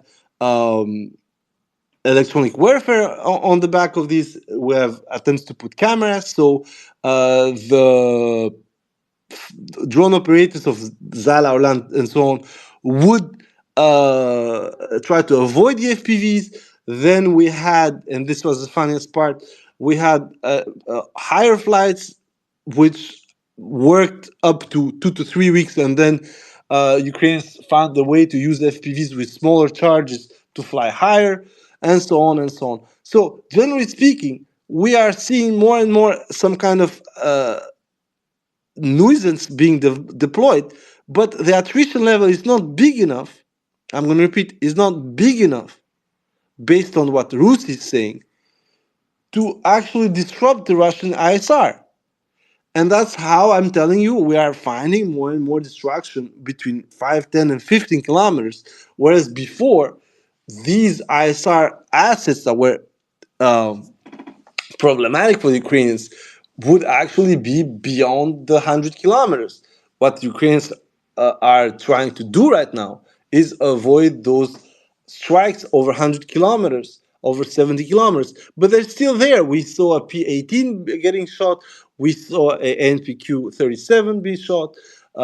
We've seen some NASAMs. Okay, the depth wasn't that important. But now, while we're seeing more and more stuff in Nikolaev getting blown up, we're seeing more and more stuff in Odessa being blown up, and we know that this comes after a ISR survey of at least 2 to 3 days. There is, there are other means that the Russians are using, and we're probably going to learn these of these after the war is done. But right now, the biggest problem that the Ukrainians are having is that whatever they're trying is too it's too handmade, it's too crafted, and it's not extended enough, and it's not effective enough. One of the things I was having a fight with was over the price of the APKS W2, or the AGR 20, as it was called. So basically, a warhead kit that you add on Hydra 70s, and that transformed then on some kind of ground air defense, purely guided by passive detection and laser spotting. So basically, it's a faster ATGM, a bit like Starstreak, but whatever. So these systems cost about 40,000 to make, and they have success when they can be used properly, like everything actually. However, the price that you're paying for these systems and the capability of delivery from America. So right now they're at a max cap of 50,000, but that cap is not able to be exploited because it entailed that the type of rockets that we're speaking about were coming from storage, and the American storage was rapidly put into a state of depletion. So they still had them in storage, but a good chunk was sent to uh, Ukraine, transformed as AGR-20. So then they started to reproduce them, so price went up. The problem with this is that for as long as it intercepts, it's costly but it works. But the moment it doesn't intercept, then you have a problem, as I said, that it's not useless. You need it because it's part of your overall defense, but it's not a panacea. So you have the same thing here for these drones trying to hit Russian ISR. For as long as you do not have a total eradication of this ISR, it doesn't actually make sense. You can keep doing it because it's gonna be disruptive. It's just going to be disruptive to a small portion, and you're gonna have this front hopping from these teams, and you know exactly what's gonna happen. On top of it, the teams that you're gonna use those FPVs for, most of the time they're gonna be on the back, so they are not even going to participate to the frontline defense. They're just gonna try and shoot ISR 30, 40, 50 kilometers behind the line, which for the Russians, and this is the funny part, it will depend on how fast the Iskander missile that is going to be launched there will arrive. If the ISR asset is going to be over target for at least 3 minutes, they're going to have a window of opportunity to fire it. It doesn't matter if after that an FPV is going to take him out. The damage has been done. And this is the problem that we're having now, and that Ukrainians are discovering with all the fake FPVs on the Russian side, like the Harpy, which are sent to their way. There is no proper detection because the Harpy on radar is going to look like a Zala. So, okay, you detect that stuff, let's go and send something against it. And you're going to send FPV operators, 2, 3, 4, it doesn't matter how many you need. And suddenly you understand that also those FPVs that you made to fly and you lost 10, 15 minutes, they are going against a target that's actually a decoy. Okay, yes, it's true. It's a SUV, but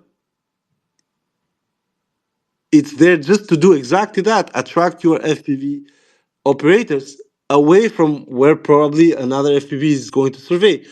And this, once again, I'm going to repeat: this is how actually this war is evolving. Instead of saying all this nonsense, with Ukraine having a dense network of electronic warfare effectors and passive sensors that can track the progress of air threats, and you got this is the most efficient means of shooting down Gran 2 and Gerber flying at higher altitude, including helicopters to combat air patrols.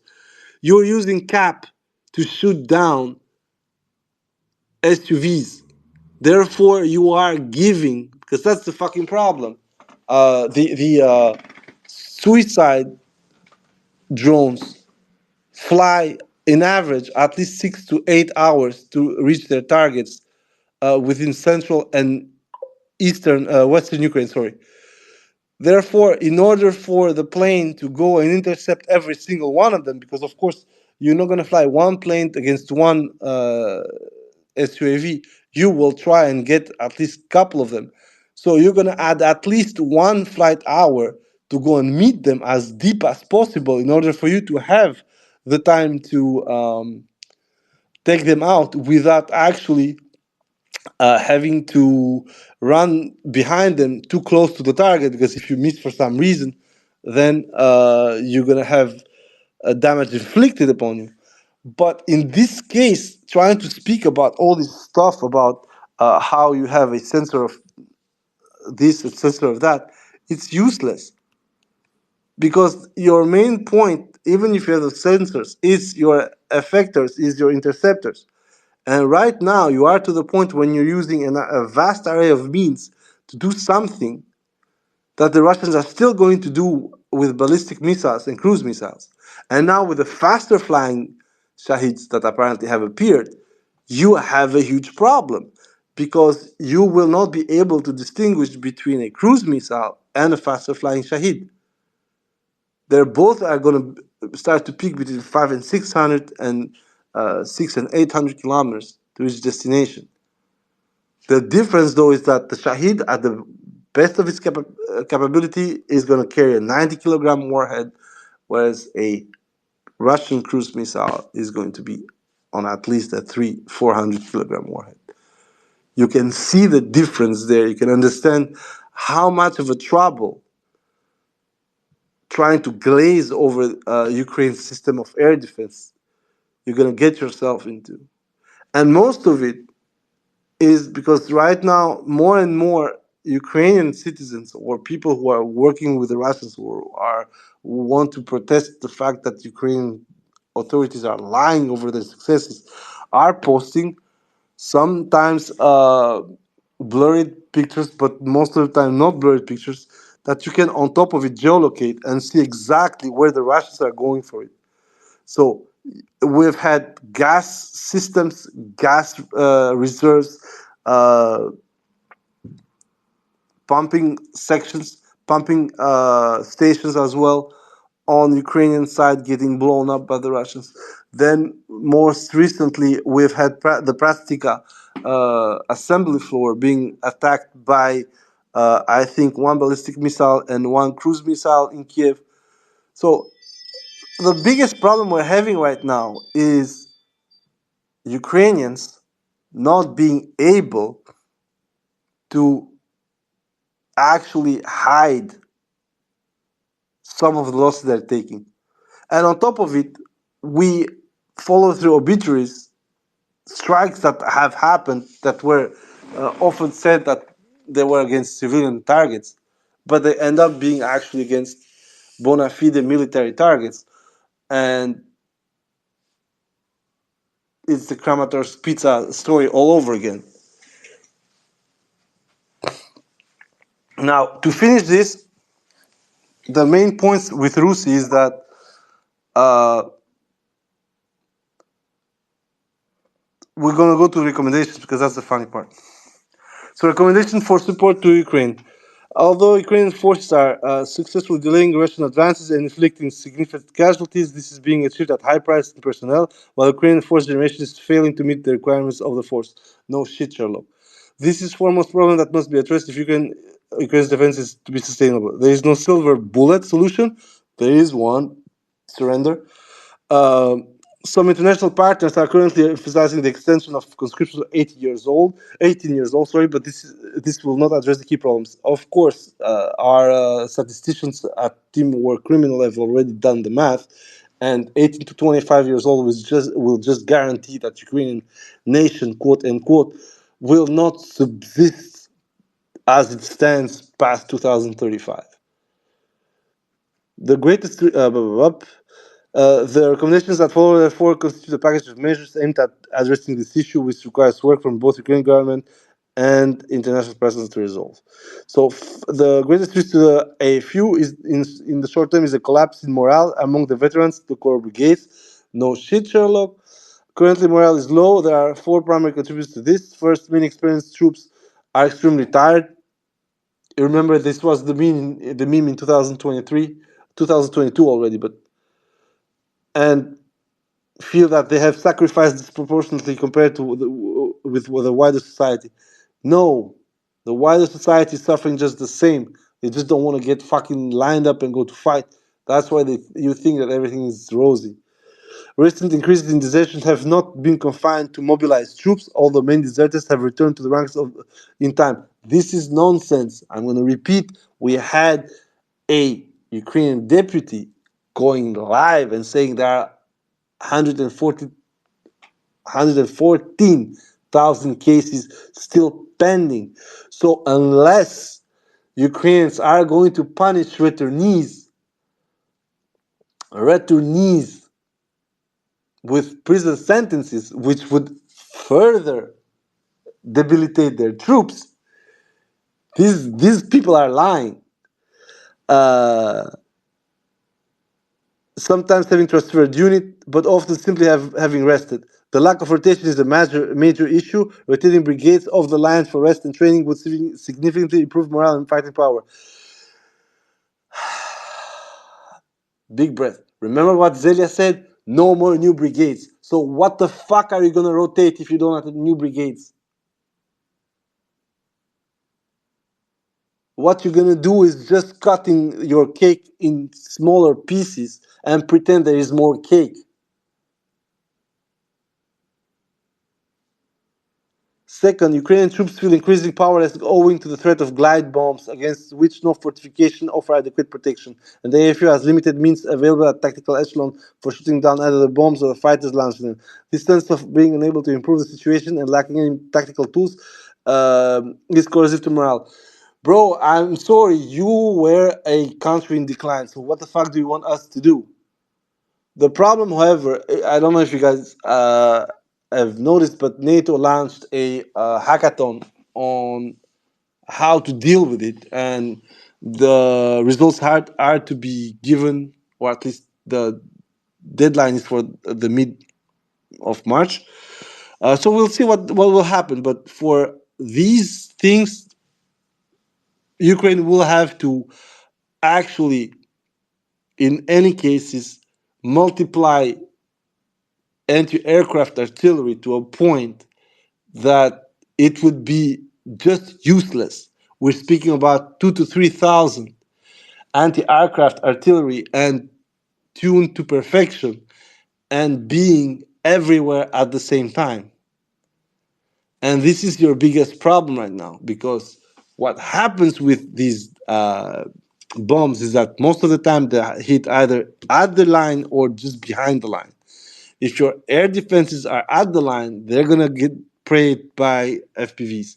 If they are behind the line, if it's up to 15 kilometers, they're gonna get preyed by FPVs. If they're way behind the lines, it will not matter, because you will have a deadbeat zone for the Russians, which would grind first the entry level. Russian troops are going to advance. Ukrainians are going to be forced to pull back, and therefore FPVs are going to follow the Russian troops and take out. So you're going to have a very nice salami tactic there, and which is something that Ukrainians wanted to do to the Russians during the counter. They just wanted to approach, incrementally from their zero line more and more towards the Sea of Azov. It didn't work. Well, in this case, the problem is that the Russians have been working this up since Avdiivka up until now for over 50 kilometers. It's slow up to a certain point, but it works. And this is the funny part. Now, third, low pay and lack of compensation for unrecovered dead means that many soldiers see their families becoming poor as a result. This is nonsense. The pay is not low for Ukraine. Combat units are doing very well for the Ukrainian standard. The problem is they do not come back from combat.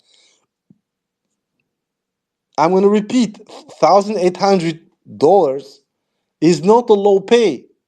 The problem is that your occupation is extremely hazardous on the Ukrainian side. So that money that is being paid to them, compared to the attrition and the risks attached to it, of course, is not worth it. Even if it's 2,500, it will not mean anything. The only thing meaningful to the family is the ultimate sacrifice of the guy. And he would need to be recovered and identified before the family can start having their installments for his death. So you are here into a Faustian deal where the only way, in any case, the Ukrainian family is going to be better off is with the paterfamilias or the brother or the uncle, whatever, to die. The problem with Zelensky is the same. is that he is fighting a fucking bear.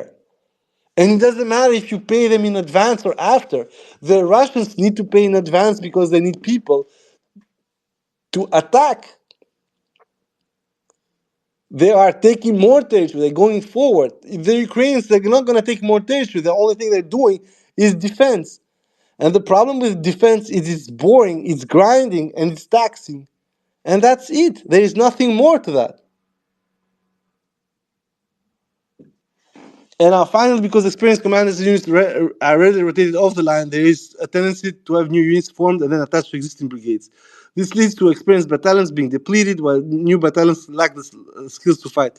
Fine. Then what you should do is just, refill those brigades that were already depleted and keep the people who are already fucking burnt out trying to train greenhorns to survive. You're gonna just kill off the core of the fucking battalion. Or you're gonna just do the same thing, but instead of killing off the whole battalion, you're gonna just keep grinding through the greenhorns, and the headquarters and some commanding elements are just gonna be out of harm, so to speak. You need new units. Those new units need to have to undergo the gauntlet. There is nothing else. That's fucking war. The problem is you need to lower attrition. By lowering attrition, that means that you need to find a way to fight the Russians so their advantages would disappear. You cannot do that because nobody wants to give you that capability, because it would require the whole of fucking NATO to attack Russia. You just do not have the manpower to be able to execute any of that stuff. It's as simple as that. Your premise is already fucked up. So it doesn't matter how much you're going to add there, unless everybody becomes a killer robot, of course. So, moreover, equipment goes to the new units, even though these units lack the experienced officers. This is bullshit. We've seen the 47th waste over 100 fucking Bradleys. How much more do we need an example of what doesn't work is not gonna work? Never mind how much fucking jam you're gonna throw to those pigs. The problem with it is just that the way these two armies are fighting is both similar but completely different in the objectives that they are set upon and the way they see this war.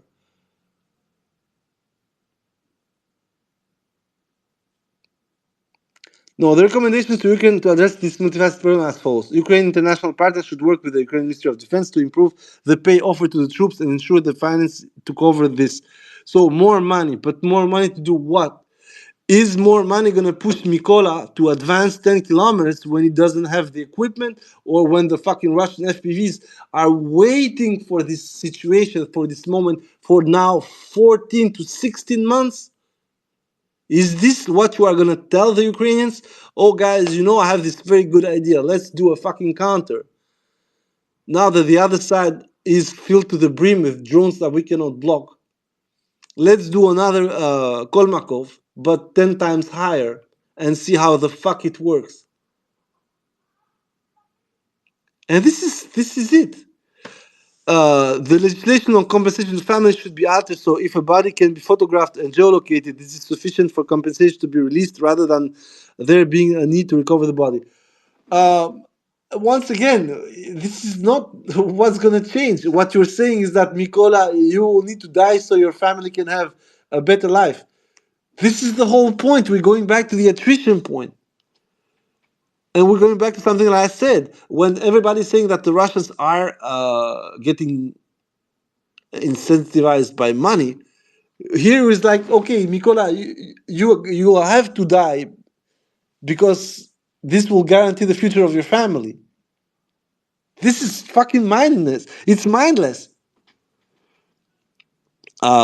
Ukraine should stop forming new combat units and instead prioritize bringing existing units up to strength, with the priority being experienced units. This change is already being implemented, but it must be accompanied with a rotation of units offline so that veterans can help to train replacements while also resting and carry out collective training away from the front. So who the fuck, if veterans are being pulled off, who the fuck from these units is going to be up front? Reply to that, greenhorns. So what you're gonna do is just, as I said, having your cake instead of having a second cake, you're just gonna fucking cut the same cake in smaller pieces and pretend it's a bigger cake. By splitting these units down, as I said, you reduce the Ukrainian capacity anyway, and by reducing it, what you're gonna do, and this is the funny part, is making it easier for the Russians to salami tactic these motherfuckers. And this is what's going on. This is why the stealth counter for now 2 months is not making any progress.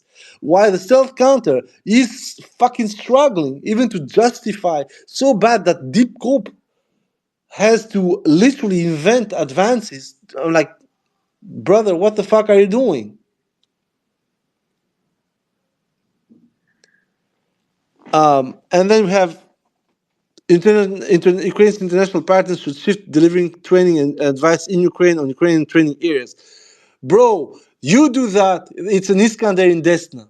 And 50, 60 French, British, and Americans gonna die. And that's gonna be the fucking best part of it. Because for the Russians, this war has been a proxy war when they see British, French, German, American, everybody laugh at the Russians, mocking them, calling them second army in Ukraine, all this bullshit. Because they're way out of harm. Now tell me you're gonna fucking train let's say, a battalion. To train this battalion, you would need at least 60 to 80 troops of the said military alliance.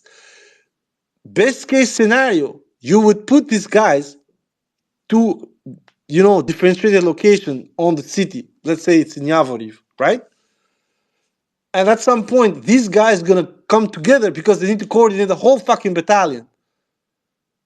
You're gonna fucking Iskander the tanking grounds, the training grounds. And it will not fucking matter how much of these NATO assholes you're gonna kill. Being in Ukraine as a military man from whoever it is, you are aiding and abetting the Ukrainian military. Therefore, you are co-belligerent. This is how the Americans judge everyone through their military code. So it will not matter. You're not being covered by Article 5. Ukraine is not a NATO ally. The only thing you can do at that point as NATO is going full retard and getting into a nuke exchange.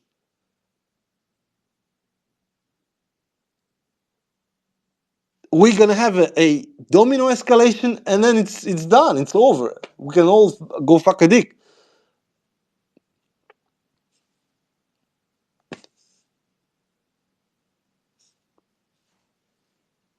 And now, international partners should also prioritize exploring solutions to the threat from glide bombs.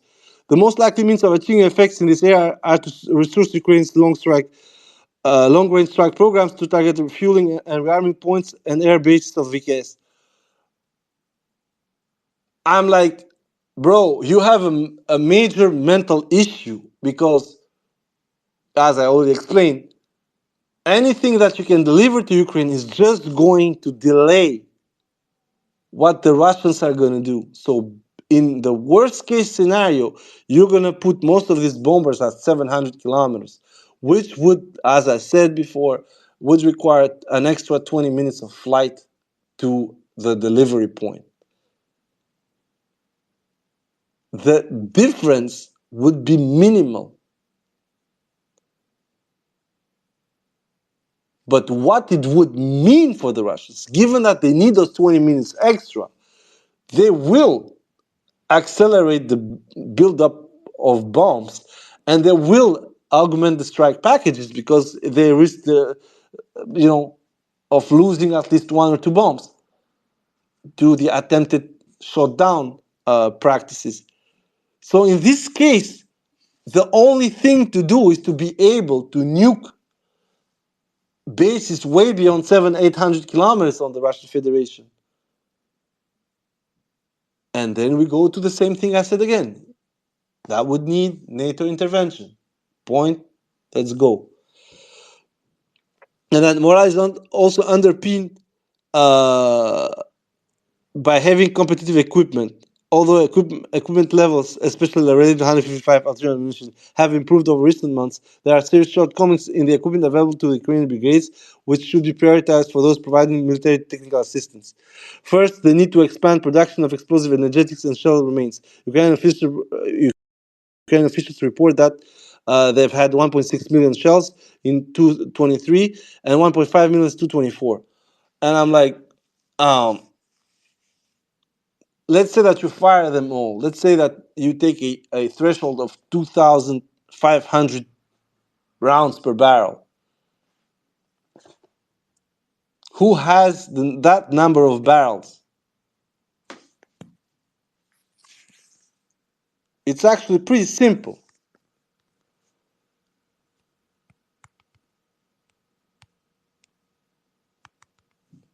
You need 600 barrels without the losses. We already did this calculus in 2023 and in 2024.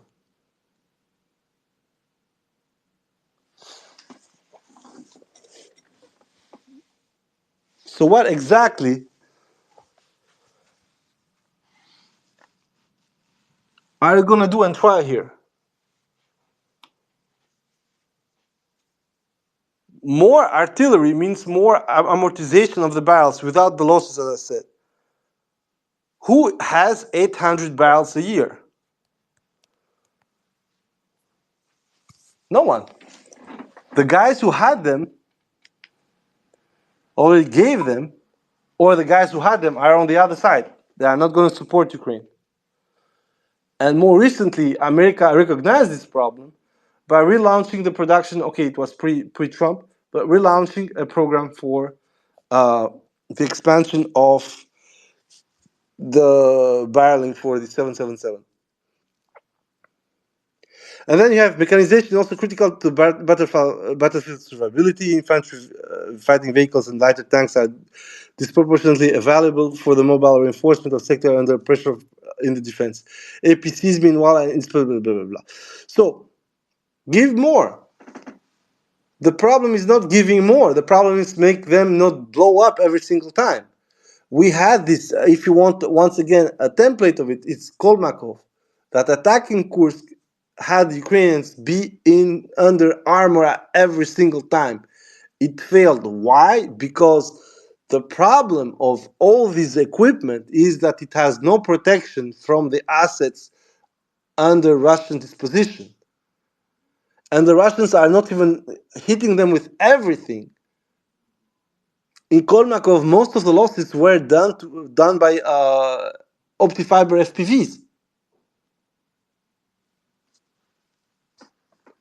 So to me, there is no fucking problem. We're not going to discuss something like that without taking into account the problem that Ukraine has with day to day, the day-to-day situation, and nothing else.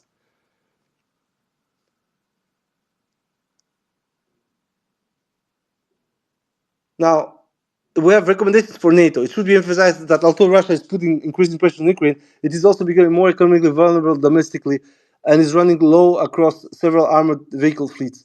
The quality of Russian infantry also continues to decline. This is absolutely not true. How the fuck the quality of the Russian infantry continues to decline, despite the fact that most of the units that survive this fucking war have undergone some of the most grueling, I'm going to repeat you, the most grueling situations in their fucking life.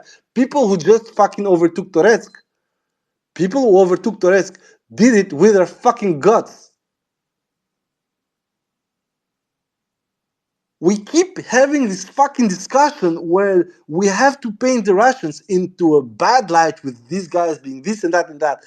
The problem is that Russians have always fought in this fucking conundrum, which is those who survive are those who are the hardest. It's an absolutely cynical approach. But that's how it is.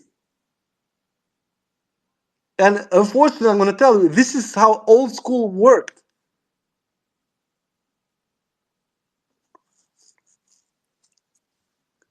Continue to support Ukraine to bring about sustainable peace, blah, blah, blah, blah, blah.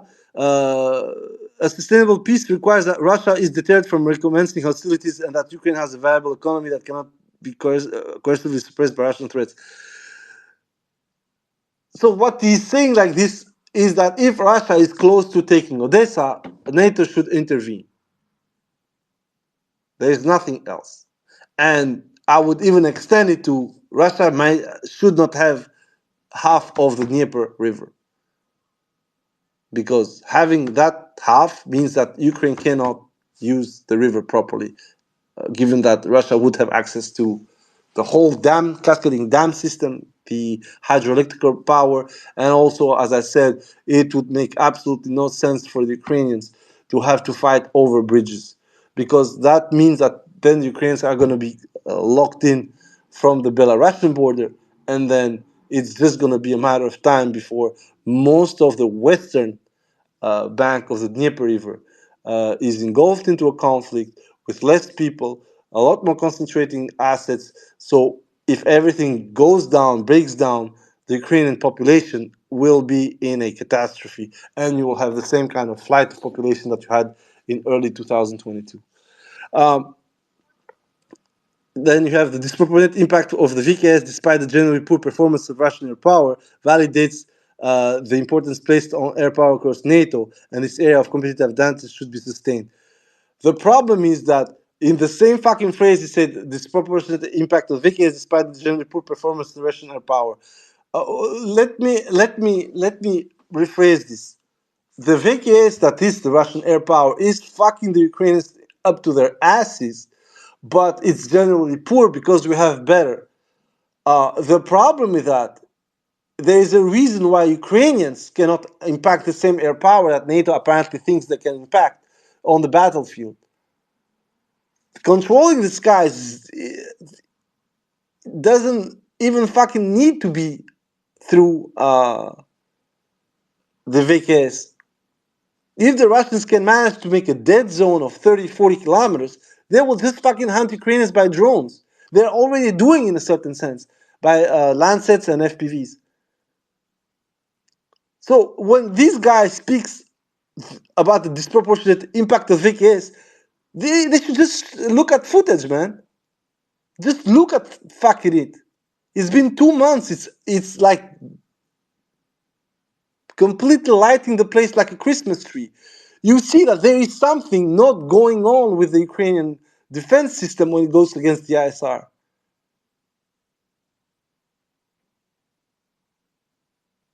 So instead of bullshitting everybody about how the glide bombs changed everything, they do. It's just not the way he's explaining it. Try and find an understanding on why the fuck did the Ukrainians open the fucking Pandora door with FPVs. The problem is that when you see the fucking losses that Ukrainians are taking every single day, it's FPVs and specifically optical fiber FPVs. But in order for those optical fiber FPVs to reach their targets, there has to be an ISR in a way or another. And that's the problem. The problem is not that the VKS is shoving gliding bombs into Zelensky's ass. The problem is that the Russians have advanced technically and they have means to see you despite the fact that you're pretending that do not have the eyes in the sky anymore. Actually, the first and last thing that Ukrainians should, and NATO as well, should do is recognizing that the guys they're facing, and actually the Ukrainians say that, Azov said that fighting against Russia is the worst enemy you can fight against.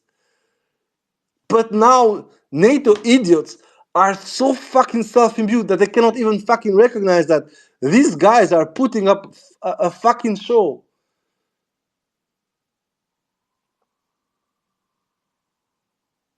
And Mutual today posted a thing on Twitter when Zelensky said, "Oh, we were alone, we're fighting alone," and then it was a long list of aiding countries with all the uh, numbers, the means, the assets, the money that was thrown. And that was the funny part, because when you put it all together, it's staggering what Ukrainians have received. It's on some cases 20 years of procurement in artillery shells.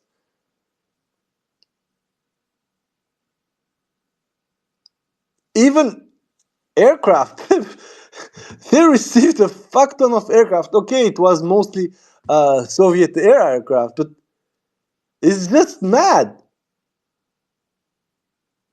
Like 800 tanks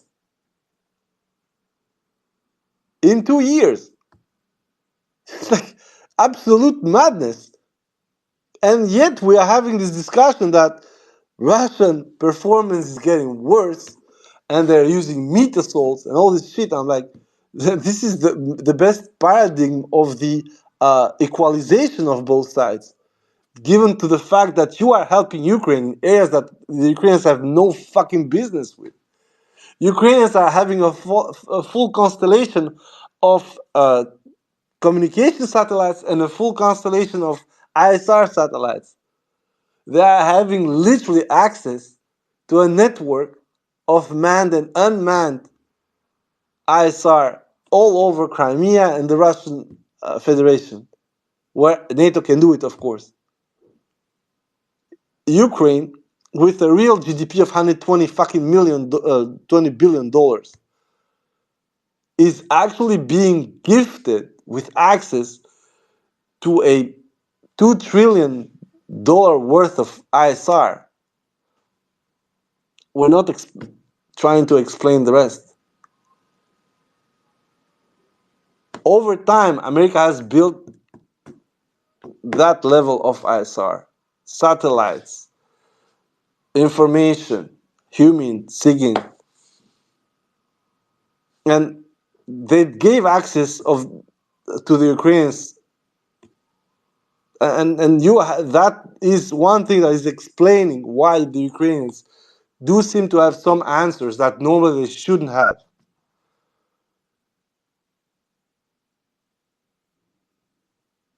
So I'm going to stop here because the rest is just going to be more expletives, and um, it has no other purpose. Just having my uh, blood pressure risen to a certain point. The biggest problem that we're having right now, is that um, this war will not be over if a huge part of these so-called experts are going to keep on with the Ukrainian narrative. Um, it's extremely confusing to a lot of people to start reading this stuff and then making the analysis that, wait, what? The part over the VKS having an overbearing role but having a poor performance, and then watching hours of FPV footage and like, where are the bombs? I mean, a lot of guys are even asking the questions, where are the UMPKs for now 2 months? At some point it was, oh, Lancets have disappeared. Remember that? Only 30 strikes. And now Lancets are back at it. And when you start putting the footage together and you make the calculus, it's not lower than it was before. So we're going to have this complete mental disphasing from the reality and from what we can see every day, although it could be PR, of course. And then you read this shit and you're like, what the fuck is this? And of course, you can say, oh, this is about last year. But last year, I made the analysis with you guys and remember what happened. We're still TTU, and we're being in TTU 25 after TTU 23, TTU 24. Therefore, to my opinion, this is just a fluff piece, a sustained campaign of propagating good vibes instead of actually making analysis of what's going on. For that, guys, stay tuned for the next space because we are going to analyze how Pokrovsky is being lost by Ukraine today. Not tomorrow, not in 1 week, not 2 months ago. It is being lost right now. And it's absolutely awful because I think they know it. The Ukrainians know what's going on, and they have decided to stay there and die on that spot instead of try to run back. They're gonna have more people try to defend the fallout of the Pokrovsk area falling. But right now, what they want is absolutely to attempt and bleed the Russians in front of the city, and that too is something extremely weird between what they're selling to everyone and what's happening to them. And if you want a funny point, look at some of the latest FP footage from Sudoplatov and others, and you're gonna start understanding that the Ukrainian forces have now occupied most of the high rises and are living in these buildings.